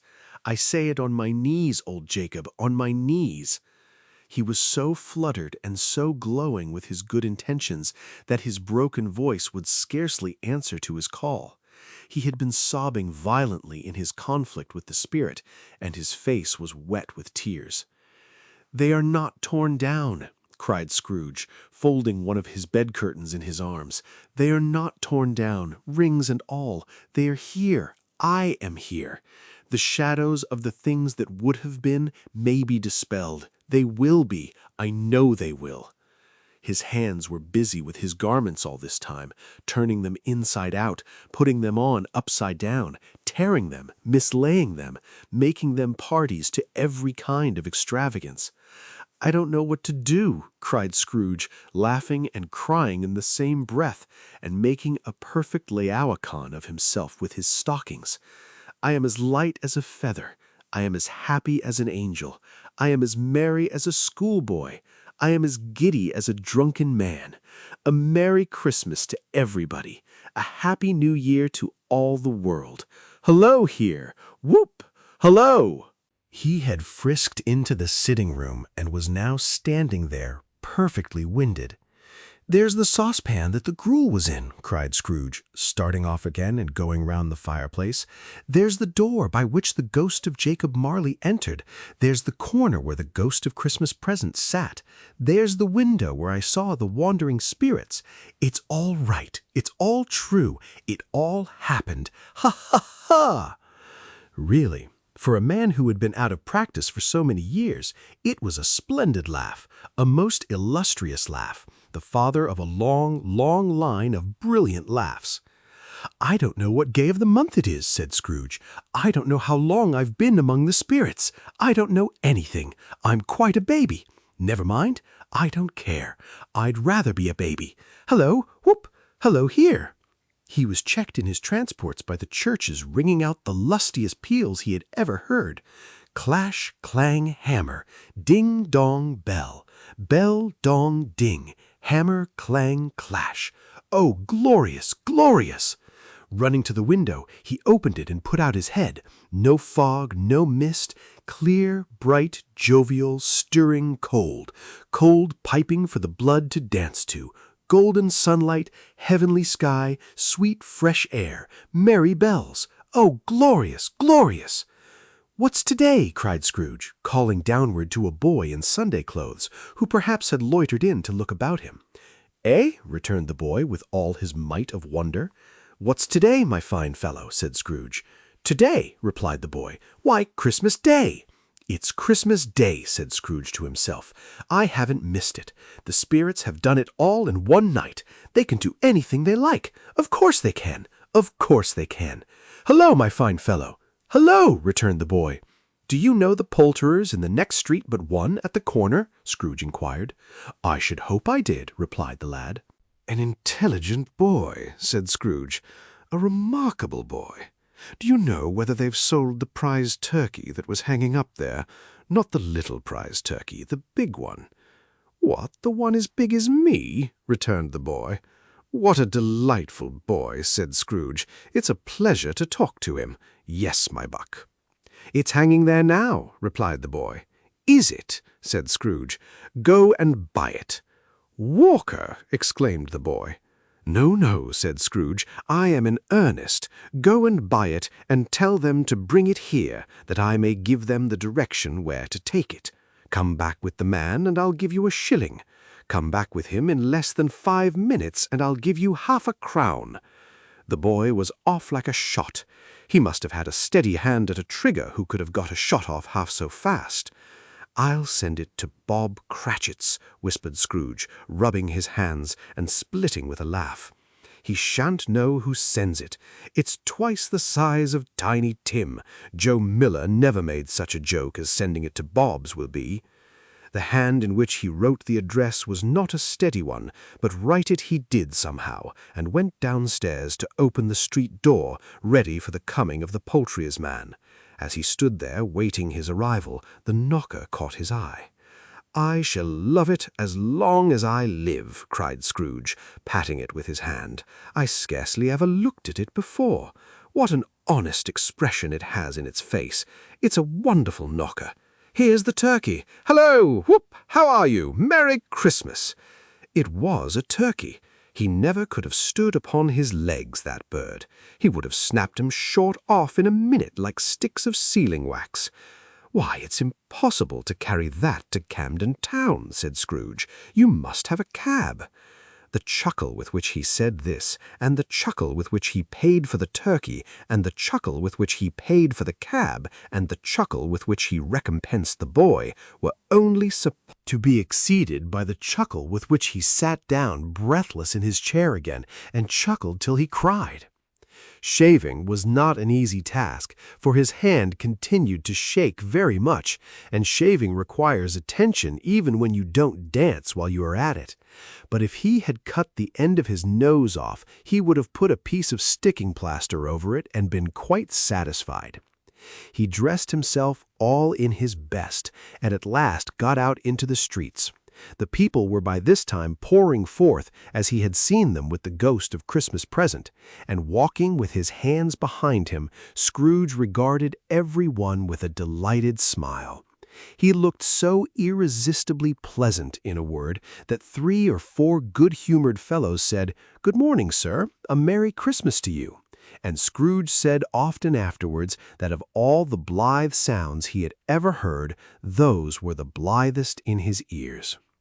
He had not gone far, when coming on towards him, he beheld the portly gentleman who had walked into his counting-house the day before, and said, "Scrooge and Marley's, I believe." It sent a pang across his heart to think how this old gentleman would look upon him when they met, but he knew what path lay straight before him, and he took it. "My dear sir," said Scrooge, quickening his pace and taking the old gentleman by both his hands, "how do you do? I hope you succeeded yesterday. It was very kind of you. A Merry Christmas to you, sir." "Mr. Scrooge?" "Yes," said Scrooge, "that is my name, and I fear it may not be pleasant to you. Allow me to ask your pardon. And will you have the goodness—" Here Scrooge whispered in his ear. "Lord bless me!" cried the gentleman, as if his breath were taken away. "My dear Mr. Scrooge, are you serious?" "If you please," said Scrooge, "not a farthing less. A great many back payments are included in it, I assure you. Will you do me that favor?" "My dear sir," said the other, shaking hands with him, "I don't know what to say to such "Don't say anything, please," retorted Scrooge. "Come and see me. Will you come and see me?" "I will," cried the old gentleman, and it was clear he meant to do it. "Thank ye," said Scrooge. "I am much obliged to you. I thank you 50 times. Bless you." He went to church and walked about the streets and watched the people hurrying to and fro and patted children on the head and questioned beggars and looked down into the kitchens of houses and up to the windows and found that everything could yield him pleasure. He had never dreamed that any walk, that anything could give him so much happiness. In the afternoon he turned his steps towards his nephew's house. He passed the door a dozen times before he had the courage to go up and knock, but he made a dash and did it. "Is your master at home, my dear?" said Scrooge to the girl. Nice girl, very. "Yes, sir." "Where is he, my love?" said Scrooge. "He's in the dining room, sir, along with mistress. I'll show you upstairs, if you please." "Thank ye. He knows me," said Scrooge, with his hand already on the dining room lock. "I'll go in here, my dear." He turned it gently and sidled his face in round the door. They were looking at the table, which was spread out in great array, for these young housekeepers are always nervous on such points and like to see that everything is right. "Fred," said Scrooge. Dear heart alive, how his niece by marriage started! Scrooge had forgotten for the moment about her sitting in the corner with the footstool, or he wouldn't have done it on any account. "Why, bless my soul!" cried Fred. "Who's that?" "It's I, your Uncle Scrooge. I have come to dinner. Will you let me in, Fred?" Let him in. It is a mercy he didn't shake his arm off. He was at home in 5 minutes. Nothing could be heartier. His niece looked just the same. So did Topper when he came. So did the plump sister when she came. So did every one when they came. Wonderful party, wonderful games, wonderful unanimity, wonderful happiness. But he was early at the office next morning. Oh, he was early there. If you could only be there first and catch Bob Cratchit coming late, that was the thing he had set his heart upon. And he did it. Yes, he did. The clock struck 9. No Bob. 1/4 past. No Bob. He was full 18 minutes and a half behind his time. Scrooge sat with his door wide open that he might see him come into the tank. His hat was off before he opened the door, his comforter too. He was on his stool in a jiffy, driving away with his pen as if he were trying to overtake 9 o'clock. "Hallo!" growled Scrooge in his accustomed voice, as near as he could feign it. "What do you mean by coming here at this time of day?" "I'm very sorry, sir. I'm behind my time." "You are?" repeated Scrooge. "Yes, I think you are. Step this way, sir, if you please." "It's only once a year, sir," pleaded Bob, appearing from the tank. "It shall not be repeated. I was making rather merry yesterday, sir." "Now, I'll tell you what, my friend," said Scrooge. "I am not going to stand this sort of thing any longer. And therefore," he continued, leaping from his stool and giving Bob such a dig in the waistcoat that he staggered back into the tank again, "and therefore I am about to raise your salary." Bob trembled and got a little nearer to the ruler. He had a momentary idea of knocking Scrooge down with it, holding him and calling to the people in the court for help and a strait-waistcoat. "A Merry Christmas, Bob," said Scrooge with an earnestness that could not be mistaken as he clapped him on the back. "A merrier Christmas, Bob, my good fellow, than I have given you for many a year. I'll raise your salary and endeavor to assist your struggling family, and we will discuss your affairs this very afternoon, over Christmas bowl of smoking bishop, Bob. Make up the fires and buy another coal scuttle before you dot another I, Bob Cratchit." Scrooge was better than his word. He did it all, and infinitely more. And to Tiny Tim, who did not die, he was a second father. He became as good a friend, as good a master, and as good a man as the good old city knew, or any other good old city, town, or borough in the good old world. Some people laughed to see the alteration in him, but he let them laugh, and little heeded them. For he was wise enough to know that nothing ever happened on this globe, for good, at which some people did not have their fill of laughter in the outset.